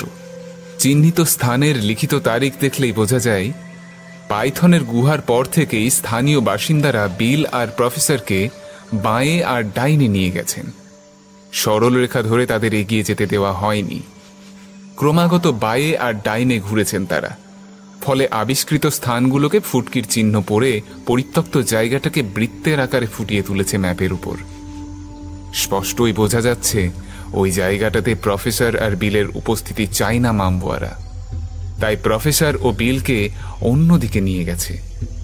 আরও শোনা গেল আত্মিলিও যখন বিশ্রাম নিতে বাধ্য হয়ে বিছানায় শুয়ে সময় কাটাচ্ছিলেন, সেই সময় বিল আর প্রফেসরকে সাহায্য করার জন্য রোজই এসেছে মামবুয়া সর্দার স্বয়ং। দক্ষিণ পূর্ব দিকের ওই জায়গাটা থেকে অভিযাত্রীদের দূরে রাখার জন্য তার প্রচেষ্টা 2 বন্ধুই লক্ষ্য করেছেন। প্রফেসর ও বিলের মনোভাব বুঝতে পারেননি মামবুয়া সর্দার, কারণ সব বুঝেও কিছু না বোঝার অভিনয় করে গেছেন 2 বন্ধু আশ্চর্য দক্ষতার সঙ্গে। তার ফলেই মানচিত্রের গায়ে ফুটকি চিহ্ন বেষ্টিত গোল জায়গাটা ধরা পড়েছে। ম্যাপের উপর ওই গোল চিহ্নবিহীন জায়গাটা দেখতে দেখতে আত্মিলিওর গলা থেকে একটা অস্ফুট শব্দ বেরিয়ে এলো। এখানেই? প্রফেসর হাসলেন, বললেন, হ্যাঁ, ওখানেই আছে, কোনো সন্দেহ নেই এ বিষয়ে। দারুণ উৎসাহে চাঙ্গা হয়ে উঠলেন আত্মিলিও। কায়না সম্বন্ধে তিনি হতাশ হয়ে পড়েছিলেন। এখন আবার আশায় উদ্দীপনায় তার রক্তে উৎসাহের জোয়ার বইতে লাগলো। প্রফেসরের ওষুধের চাইতে ম্যাপের চিহ্নগুলো তার স্বাস্থ্যের পক্ষে বেশি উপযোগী হয়েছে সন্দেহ নেই। পরের দিন সকালে সবাই যখন বেরিয়ে গেল, আত্মিলিও তখন জামানিকে ডেকে তার সঙ্গে গল্প করতে শুরু করলেন। আত্মিলিও বুঝেছিলেন জামানির সাহায্য ছাড়া তার উদ্দেশ্য সিদ্ধ হবে না। খুব সাবধানে ধীরে ধীরে তিনি জামানির সামনে প্রলোভনের জাল ফেলতে শুরু করলেন। সেই সঙ্গে জুলু জাতির স্বাভাবিক মর্যাদাবোধ ও অহংকারে সুকৌশলে আঘাত দিয়ে কার্যসিদ্ধির চেষ্টা চালালো। জামানি, তুমি আমার পরম বন্ধুর মতো, এতদিন ধরে আমার পাশে পাশে রয়েছ। তোমাকে যে কি বলে ধন্যবাদ জানাই ভাই। না না মাসাঙ্গা, আমি তো আমার কর্তব্য করেছি। জামানি, আমি জানি তুমি জুজুল্যান্ডে ফিরে যেতে চাও। এই হতভাগা মামবদের দেশে তোমার আর ভালো লাগছে না। আমি নিজেই কি দেশ পছন্দ করি ভাবছো? মোটেও না। তবে আমার কাজ শেষ না করে এই পাথুরে নরক ছাড়ার কোনো উপায় নেই। আর আমার কাজ তাড়াতাড়ি শেষ করতে গেলে তোমার সাহায্য লাগবে জামানি। আমাদের কার্যসিদ্ধি হলেই আমরা চটপট এখান থেকে চলে যাব। আর শোনো, আমার যে অপেরা হ্যাট টুপিটার মধ্যে দারুণ সমস্ত জাদুবিদ্যা লুকোনো আছে, সেই টুপিটা আমি তোমাকেই উপহার দেবো বলেই ভেবে রেখেছি। তবে এমন একটা মূল্যবান উপহারের বিনিময়ে তোমারও কি মাসাঙ্গাকে সাহায্য করা উচিত নয় বলো? মাসাঙ্গা সাহায্য বলছেন কেন?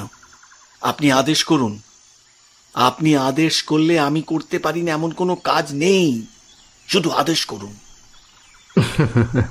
আমি জানি জামানি, আমি জানি কায়না আমি আবিষ্কার করে ফেলব, শুধু তুমি যদি আমার সঙ্গে থাকো। আর তারপর আমি নিজে তোমাকে জুজুল্যান্ডে নিয়ে যাব। তোমার সাহসের কথা প্রচার করব তোমার দেশের লোকের কাছে। সমস্ত জুজুল্যান্ডের মানুষ তখন অবাক হয়ে দেখবে তোমাকে, বলবে হ্যাঁ, একটা পুরুষের মতো পুরুষ বটে জামানি। জামানি প্রথমে আত্মীয় কি বলতে চাইছেন কিছু বুঝতে পারেনি।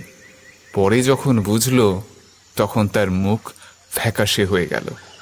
তবে জুলু জাতির আদর্শ পুরুষের মতো পুরুষ হলে তো মামবদের কায়নাকে ভয় করলে চলে না। তাই বুক ঠুকে শপথ করে জামানি বলল, মাসাঙ্গা আপনি কোনো চিন্তা করবেন না। আপনার অভিযানে এই জামানি আপনাকে সঙ্গ দেবে যতক্ষণ তার দেহে প্রাণ আছে।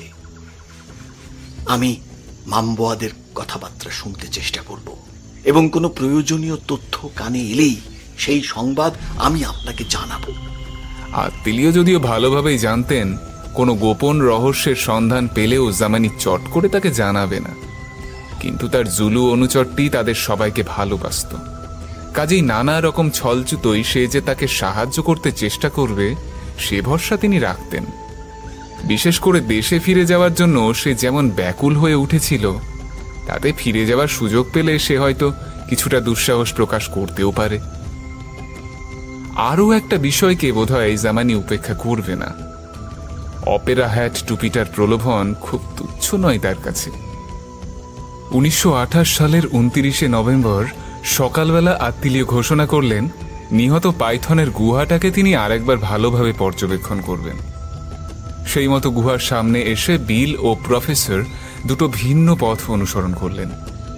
অজানা পথে হয়তো তারা বিপদে পড়তে পারেন, তাই অত্যন্ত উদ্বিগ্ন হয়ে তার দলের সবচেয়ে বলিষ্ঠ লোকগুলো নিয়ে মামবুয়া সর্দার তাদের সাহায্য করতে এগিয়ে গেল। আত্মীয় পাইথনের গুহার খুব কাছাকাছি তাঁবু করে থাকছিলেন, অতএব তাকে সাহায্য করার বিশেষ প্রয়োজন আছে বলে মনে করেননি মামবুয়া সর্দার। তবু সাবধানের মার নেই, তাই সর্দারের আদেশে 6 জন মামবুয়া আত্মীয়র সঙ্গে থেকে গেল। ওই লোকগুলো ছিল দুর্বল ও ব্যক্তিত্ববিহীন। নিতান্ত নিয়ম রক্ষার খাতিরেই তারা আত্মীয়র সঙ্গে রইল।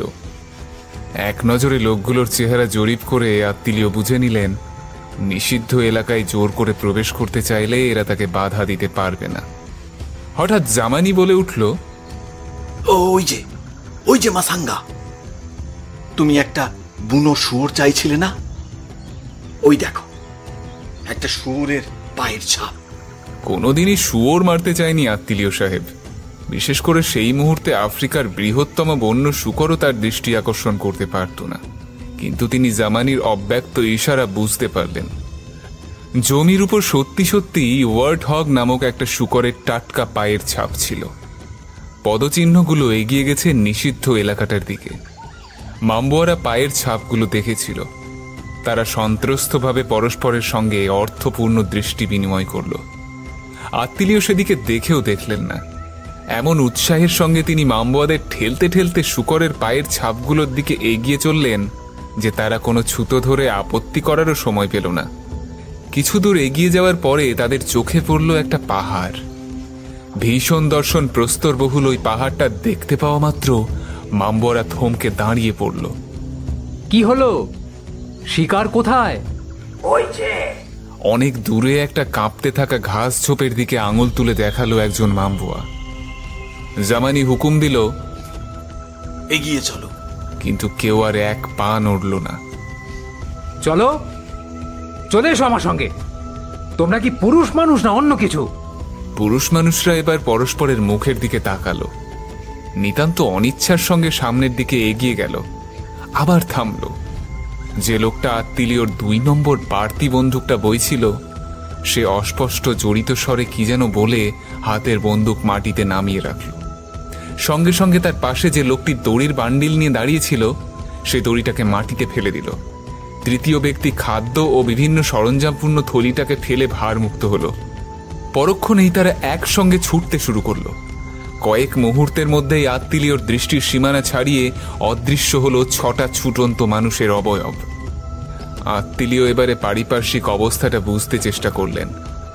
পাশে ভয়ার্ত জামানি, সামনেই পাহাড়, রুক্ষ, পাথুরে, শ্রীহীন, অনুর্বর। চারিদিক চুপচাপ, শান্ত, কোনো জীবনের সাড়া নেই। একটি পাখি পর্যন্ত ডাকছে না। এই নীরবতা অস্বস্তিকর। মানুষের মন এমন জায়গায় আনন্দ পায় না। আফ্রিকার পরিবেশ এখানে প্রস্তরসজ্জায় রুক্ষ, স্তব্ধতায় ভয়ঙ্কর। জামানি মাম্বোয়াদের ফেলে দেওয়া জিনিসগুলো মাটি থেকে তুলে নিল। দারুণ আতঙ্কে দাঁতে দাঁতে ঠোকাঠুকি হচ্ছিল। আত্মীয় ধমকে উঠলেন, চলে এসো পাহাড়ের ওপরে। তোমরা না জুলু যোদ্ধা? মনে হলো জামানি অজ্ঞান হয়ে পড়ে যাবে, কিন্তু আত্মীয় তার গর্বে ঘা দিয়েছেন, তাই একটা কথাও না বলে সোজা পাহাড়ের দিকে এগিয়ে গেল। পাহাড়ের তলায় অনেক বড় বড় পাথর ছিল। পাথরগুলোর ভিতর থেকে একটা সংকীর্ণ গিরিপথের সন্ধান পাওয়া গেল। ওই পথ বেয়ে উপরে উঠে আত্মীয় দেখলেন তারা দুজনে যে জায়গায় এসে পৌঁছেছেন সেটা হচ্ছে পাহাড় চূড়ার উপর অবস্থিত একটা চওড়া সমতল জায়গা। জায়গাটার একপাশে 2টো মস্ত পাথর আত্মীয়র দৃষ্টিকে আকর্ষণ করল। তিনি সেদিকে এগিয়ে গেলেন। পাথর দুটোর মাঝখানে দেখা গেল একটা গর্ত। গর্তটা প্রায় গোলাকার, চওড়ায় সেটা 12 ফুটেরও বেশি।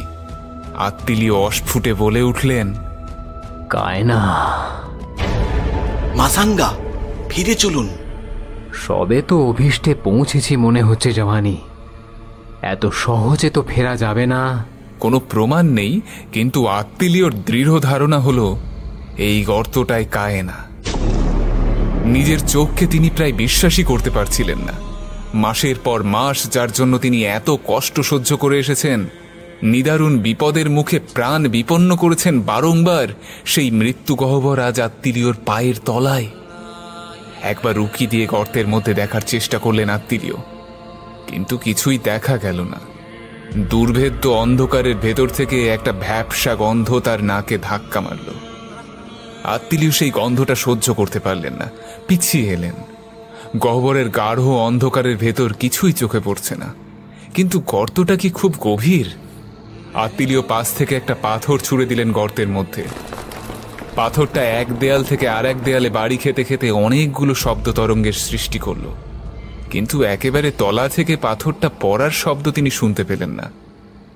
এবার একটা বড় পাথর তিনি ছুঁড়ে দিলেন। একটা অস্পষ্ট শব্দ গর্তের তলা থেকে ভেসে এলো। এবার আত্মীয় বুঝলেন পাথরটা নিচে পৌঁছল। আত্মীয় বললেন, জামানি, এইবার তুমি নিশ্চয়ই টুপিটা পাবে। ধন্যবাদ মাসাঙ্গা। নিতান্ত কর্তব্যবোধেই জামানি ধন্যবাদ দিল। তার চোখে মুখে উৎসাহ বা আনন্দের কোনো চিহ্ন আত্মীয় দেখতে পেলেন না।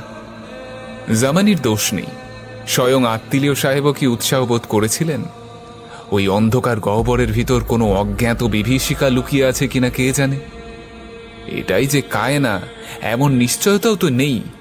শুধু অনুমানের উপর নির্ভর করে একটা রহস্যময় গহ্বরের অন্ধকারে প্রবেশ করা কি বুদ্ধিমানের কাজ হবে? সাফল্যের মুখে এসে থমকে দাঁড়িয়েছেন আত্মীয়।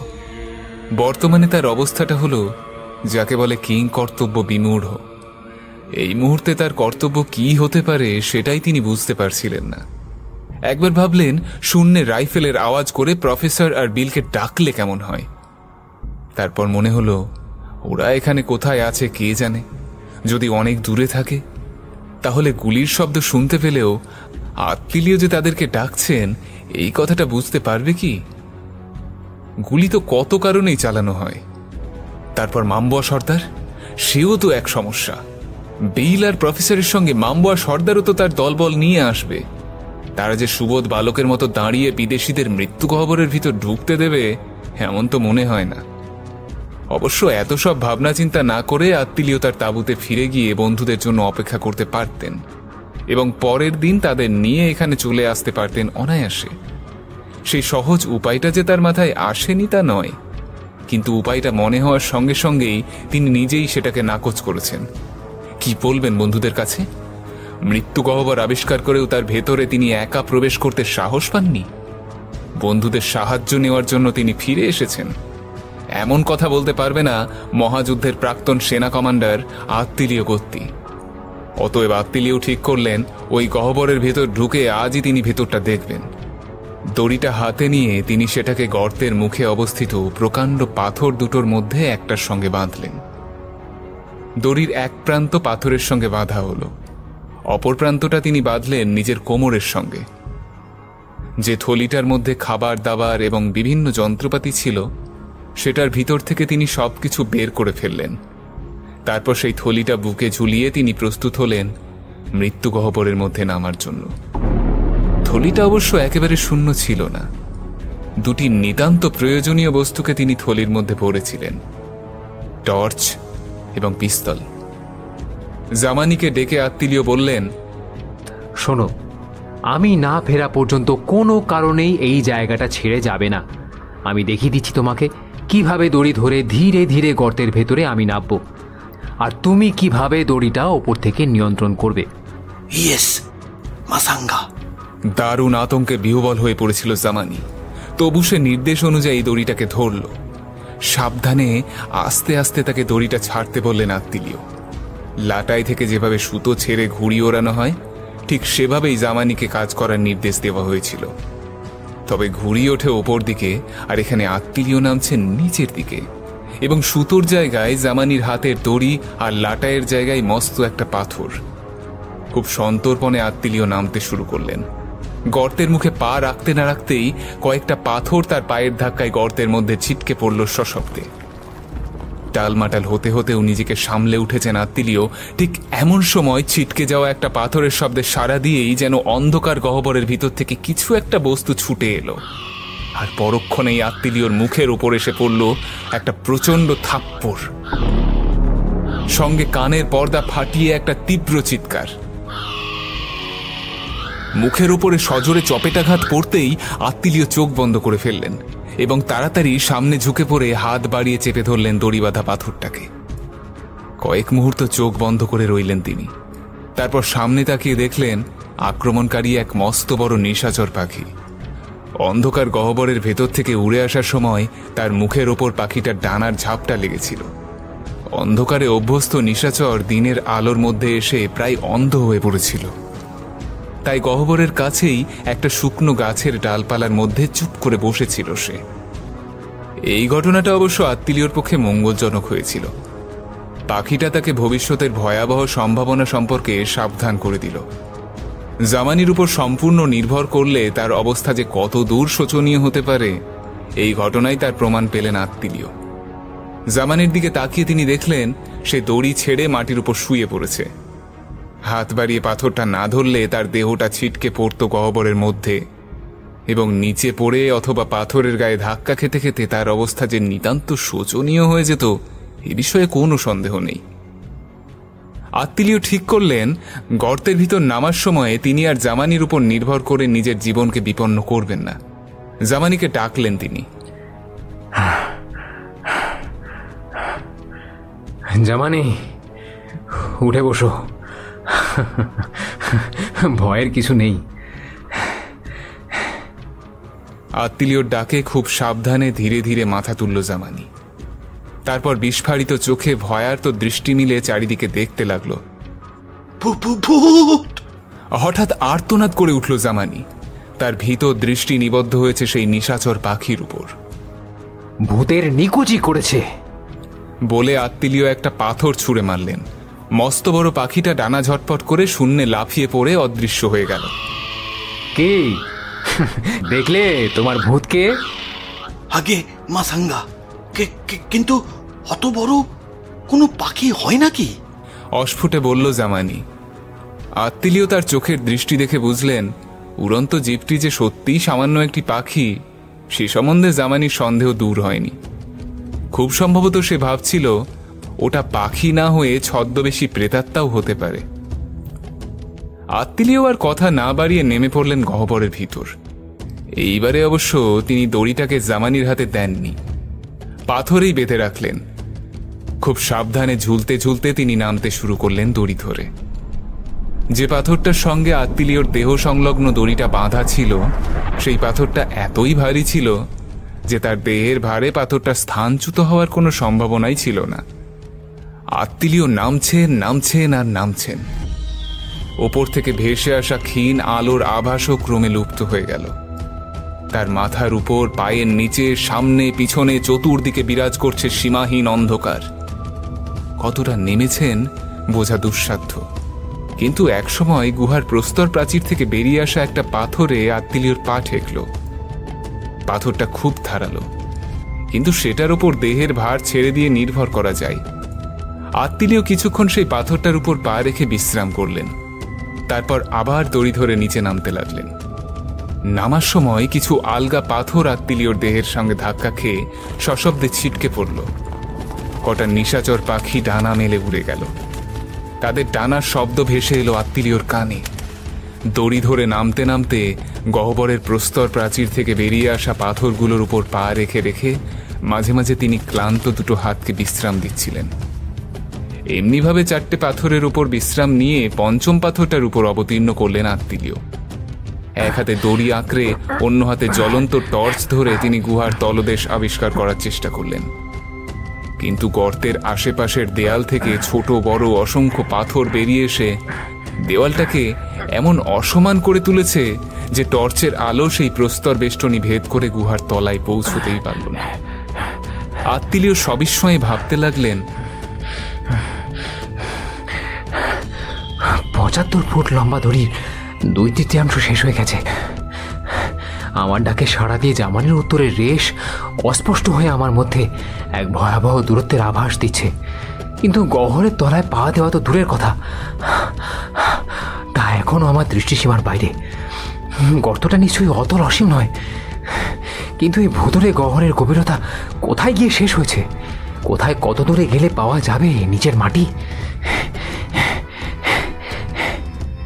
নিজের ভাবনায় খানিকটা অন্যমনস্ক হয়ে পড়েছিলেন আত্মিলিও।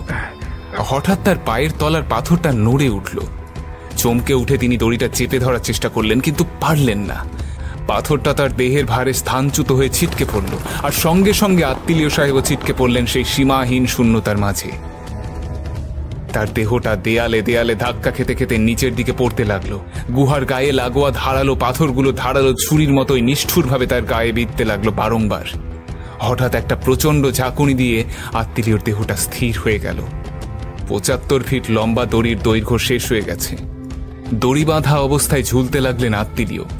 তার মনে হলো কোমরে বাঁধা দড়িটা যেন তাকে 2 টুকরো করে ভেঙে ফেলতে চাইছে। আত্মিলিও সারা শরীরে হাত বুলিয়ে একটা আঠার মতো ঘন চটচটে বস্তুর উষ্ণ অস্তিত্ব অনুভব করলেন। রক্ত! ধারালো পাথরগুলো খোঁচা মেরে তার শরীরটাকে রক্তাক্ত করে তুলেছে, কিন্তু রক্তাক্ত ক্ষতগুলোর চাইতেও তাকে বেশি কষ্ট দিচ্ছে দড়িটা। কোমরের উপর পাঁজরের দুপাশে শক্ত হয়ে দড়িটা যেন কেটে বসেছে। তবে সৌভাগ্যের বিষয়, আত্মিলিওর শরীরটা এখনো আস্ত আছে, ভগ্নাংশে পরিণত হয়নি। বুকের সঙ্গে বাঁধা থলির ভেতর থেকে টর্চটা বের করে আত্মিলিও সেটাকে জেলে ফেললেন এবং চারিদিকে তাকিয়ে অবস্থাটা বুঝতে চেষ্টা করলেন। গুহাটা মোটামুটি গোলাকার, তবে আনুমানিক ব্যাস প্রায় 40 ফিট। গুহার ছাদ এবং মাটির ঠিক মাঝামাঝি জায়গায় শূন্যে দোল খাচ্ছেন তিনি। গুহার নিচে তাকাতেই শিউরে উঠলেন আত্মিলিও। এখান থেকে গুহার তলদেশ পর্যন্ত দেখা না গেলেও সেখানকার মাটি আসলে দেখা যাচ্ছে না, কারণ অগণিত নরকঙ্কাল এবং অস্থিময় নরমুণ্ডের আবরণে গুহার তলদেশের মাটি প্রায় অদৃশ্য। অস্থিপঞ্জরগুলো কোথাও ধবধবে সাদা, কোথাও বা সময়ের স্পর্শে হলুদ হয়ে এসেছে। ঝুলতে ঝুলতে আর দুলতে দুলতে আত্মিলিও টর্চের আলোটাকে গুহা গহ্বরের কিনারায় ফেললেন। গুহার দেয়াল যেখানে নেমে এসে গুহা ভূমিকে স্পর্শ করেছে, সেখানেই মেঝের উপর এক জায়গায় আত্মিলিওর দৃষ্টি আকৃষ্ট হলো। হাড়ের স্তূপের মধ্যে কিছু যেন নড়ে চড়ে বেড়াচ্ছে। সচল বস্তুগুলোর স্বরূপ নির্ণয় করার জন্য উৎসুক হয়ে উঠলেন আত্মিলিও। তীক্ষ্ণ দৃষ্টিতে ওই জায়গাটা তিনি ভালোভাবে পর্যবেক্ষণ করতে লাগলেন। অকস্মাৎ দারুণ আতঙ্কে তার শরীরের সমস্ত রক্ত যেন বরফ হয়ে গেল। স্তূপীকৃত অস্থিপঞ্জর আর কঙ্কাল করটির মধ্যে বিচরণ করছে কয়েকটা কেউটে সাপ। আত্মিলিও গুণে দেখলেন তারা 7 জন। টর্চের আলোতে বিরক্ত হয়ে কেউটেগুলো তখন অনধিকার প্রবেশকারীকে খুঁজছে। তাদের লম্বা চকচকে দেহগুলো কুণ্ডুলি পাকাচ্ছে, আবার খুলে খুলে যাচ্ছে। সাপগুলো একসময় বুঝতে পারল তাদের বিরক্তিকর কারণটা কোথায় রয়েছে, কিন্তু শত্রুর নাগাল না পেয়ে হিংস্র আক্রোশে তারা ফনা তুলে দুলতে লাগলো। ভাবখানা এমন যেন অনধিকার প্রবেশকারীকে একবার হাতে পেলে হয়। আত্মিলিও জানতেন যে দেহের যে কোনো স্থানে কেউটের ছোবল পড়লে তাকে পৃথিবীর মায়া কাটিয়ে পরলোকের যাত্রী হতে হবে। অতএব বেশি ভাবনা চিন্তা করার সময় তার হাতে নেই। তাই আত্মরক্ষার জন্য সেই মুহূর্তে তিনি যা করলেন তা পরবর্তীকালে তার নিজের কাছেই অবিশ্বাস্য বলে মনে হয়েছে। বাঁ হাতের টর্চটা ঘুরিয়ে তিনি সাপগুলোর উপর আলোটা ফেললেন এবং ডান হাতের পিস্তল থেকে তিনি গুলি বর্ষণ করতে আরম্ভ করলেন। পরপর 6 বার অগ্নি উদ্গার করে গর্জে উঠল পিস্তল। প্রত্যেকটা গুলি অভ্রান্ত লক্ষ্যে 6টি সরীসৃপের দেহ বিদ্ধ করল। একটি গুলিও ব্যর্থ হল না। তবে 7 নম্বর কেউটের দিকে ফাঁকা পিস্তলটা ছুঁড়ে মারলেন আত্মিলিও। সাপটা চট করে গুহার গায়ে একটা ফাটলের মধ্যে গিয়ে অদৃশ্য হয়ে গেল। দড়িটা আত্মিলিওর কোমরে কেটে বসছিল। সেই যন্ত্রণা তিনি আর সহ্য করতে পারছিলেন না। যা থাকে কপালে এই ভেবে দড়িটাকে বাঁধন মুক্ত করে তিনি লাফিয়ে পড়লেন গুহার মেঝের উপর। সাপগুলো তখনও মৃত্যু যন্ত্রণায় ছটপট করছিল। আত্মিলিও জুতো পরা পায়ের লাথি চালিয়ে সেগুলোকে নিরাপদ ব্যবধানে পাঠিয়ে দিলেন। তারপরেই একটা অস্থিময় নরমুণ্ডের ওপর হোঁচট খেয়ে তিনি সজোরে পড়ে গেলেন মেঝের ওপর।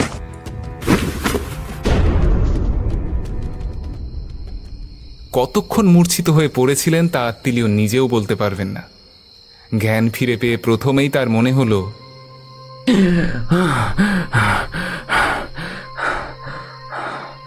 এতক্ষণ যখন বেঁচে আছি তখন ধরে নিতে পারি ঘাড়ের কাছে কোনো বিপদ এখনো নিঃশ্বাস ফেলছে না। এই মনে করে তিনি ধীরে ধীরে নিজের আহত ও রক্তাক্ত শরীরটার পরিচর্যায় মন দিলেন। ওপর থেকে ছিটকে পড়ার সময় পাথরের খোঁচা লেগে যেসব জায়গা কেটে কুটে গিয়েছিল সেই ক্ষতস্থানগুলোর উপর তিনি ব্যান্ডেজ বেঁধে ফেললেন। অবশ্য সেই জন্য তার পরনের শার্টটা ছিঁড়ে ফেলতে হয়েছিল। গহ্বরের গায়ে যে ফাটলটার মধ্য দিয়ে 7 নম্বর সাপটা অন্তর্ধান করেছিল সেই ফুটোটার কাছে গিয়ে আত্মিলিও লক্ষ্য করলেন বাইরের বাতাস তার মধ্যে দিয়ে সশব্দে গুহার ভিতর প্রবেশ করছে। আত্মিলিও এবারে বুঝলেন 80 ফিট গভীর এই গহ্বরের ভেতরে সাপগুলো কোন পথে এসেছে। স্তূপীকৃত অস্থিপঞ্জরের মধ্যে থেকে একটা হাড় নিয়ে তিনি চটপট ওই ফোকরটার মুখ বন্ধ করে দিলেন। এতক্ষণে আত্মিলিও কিছুটা সুস্থ বোধ করছেন। তার দেহে রক্ত চলাচল করছে স্বাভাবিকভাবে। এই ভয়ানক গহ্বরটা যে কায়না এ বিষয়ে আর কোনো সন্দেহই তার নেই। মাম্বুয়া সর্দারের আদেশে এই সুগভীর গহ্বরের মধ্যে অপরাধীদের ছুঁড়ে ফেলা হতো। অপরাধের গুরুত্ব সবসময় বিবেচ্য নয়। মাম্বুয়া সর্দার বা মাতব্বরদের অপ্রীতিভাজন হলেই তাকে বিসর্জন দেওয়া হতো কায়নার গর্ভে। নিজেদের প্রাধান্য বজায় রাখার জন্য যুগ যুগ ধরে মাম্বুয়া সর্দাররা এই প্রথা বাঁচিয়ে রেখে জনসাধারণের উপর নিষ্ঠুর সন্ত্রাসের রাজত্ব চালিয়ে যাচ্ছে। মাম্বুয়ারা এই রীতি পছন্দ করত না, কিন্তু তারা জানত কেউ যদি শ্বেতাঙ্গদের কাছে মৃত্যু গহ্বরের সন্ধান দেয় তবে মাম্বুয়া সর্দারের আদেশে সেই ব্যক্তির মৃত্যু অনিবার্য। সেই জন্য তারা মুখ খুলত না।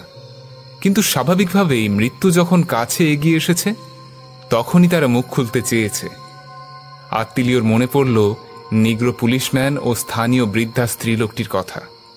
মরার আগে তারা মৃত্যু গহ্বরের রহস্য ফাঁস করে দিতে চেয়েছিল, কারণ তারা বুঝেছিল কিছুক্ষণের মধ্যেই তারা মাম্বুয়া সর্দারের নাগালের বাইরে চলে যাবে।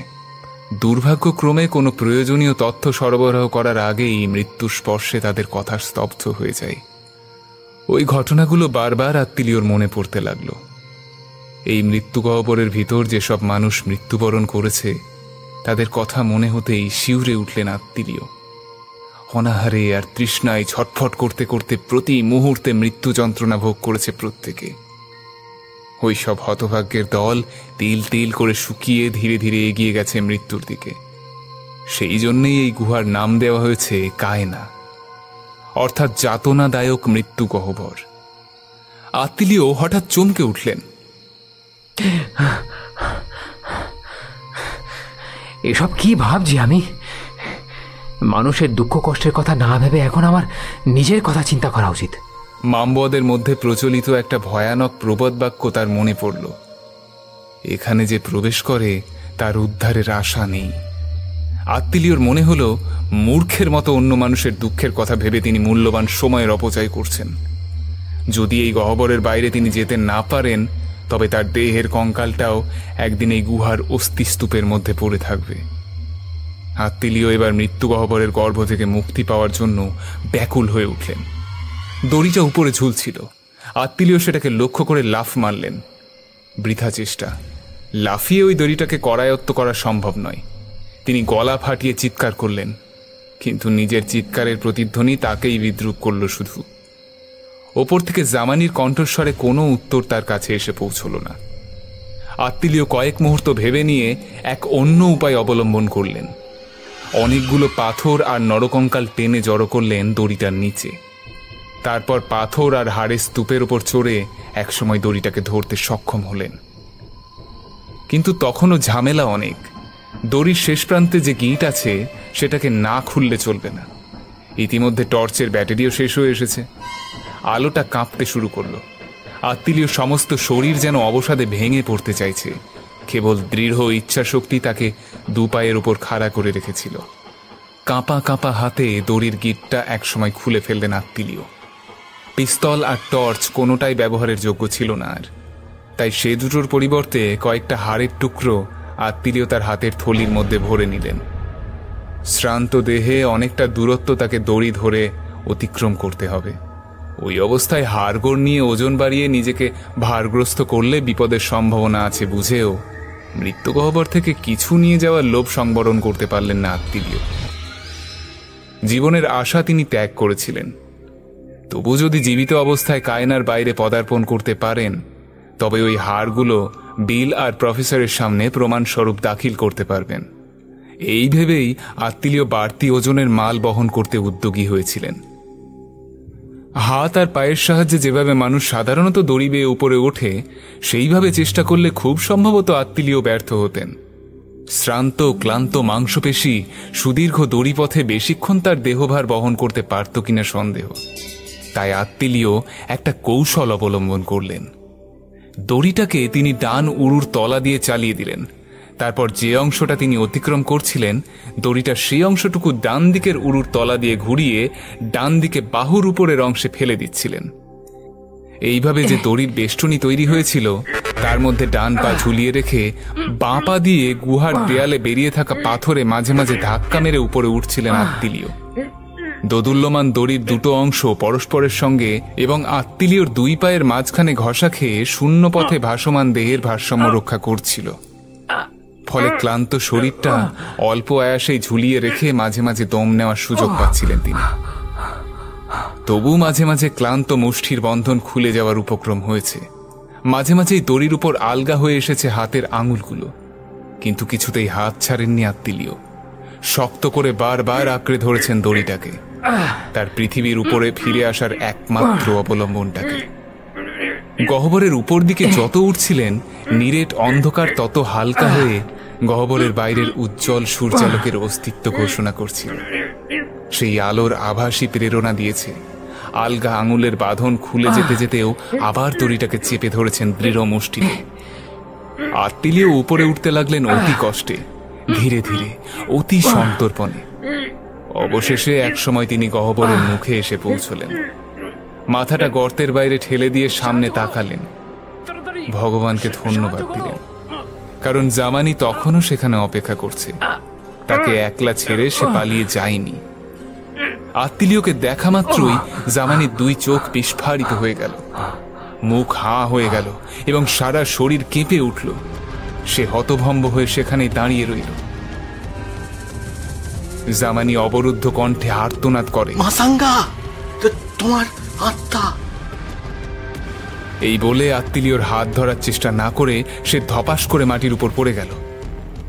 আত্মিলিও পড়ে যাচ্ছিলেন, কোনো রকমে হাত বাড়িয়ে গহ্বরের মুখে দড়ি বাঁধা পাথরটাকে চেপে ধরে আত্মরক্ষা করলেন। তার শরীরের শেষ শক্তিটুকু দিয়ে নিজের পতনোন্মুখ দেহটাকে টেনে আনলেন গহ্বরের বাইরে। শ্রান্ত এবং অবসন্ন শরীরে অতি কষ্টে শ্বাস টানতে টানতে আত্মিলিও শুনলেন জামানির আর্তনাদ। মাসাঙ্গা, তুমি মরে গেছো। আমি জানি তুমি মরে গেছো। মরে তুমি ভূত হয়েছো। তবে কেন থলির মধ্যে তোমার মুন্ডু আর হাড়গুলো নিয়ে এলে আমার কাছে? মাসাঙ্গা, আমি তো তোমার বিশ্বস্ত অনুচর। আমার সঙ্গে তোমার একই ব্যবহার। মাসাঙ্গা। বরাবরের মতো আত্মিলিও আর হাসতে পারেননি। হেসে ওঠার ক্ষমতা তখন তার আর ছিল না।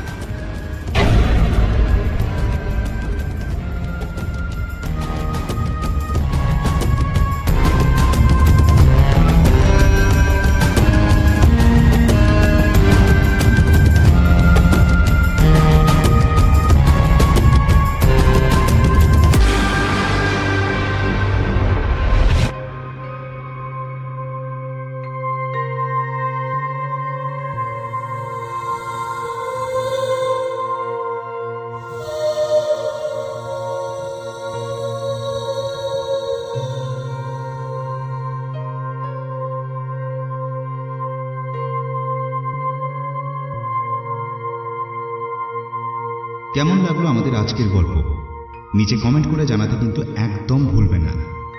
ভালো লাগলে লাইক, শেয়ার এবং কমেন্ট করতে ভুলবেন না। খুব শীঘ্রই আমরা আরও একটি রোমাঞ্চকর গল্প নিয়ে আপনাদের সামনে ফিরে আসছি। ততক্ষণ ভালো থাকুন, সুস্থ থাকুন আর শুনতে থাকুন গল্পগুজব, যেখানে গল্প হবে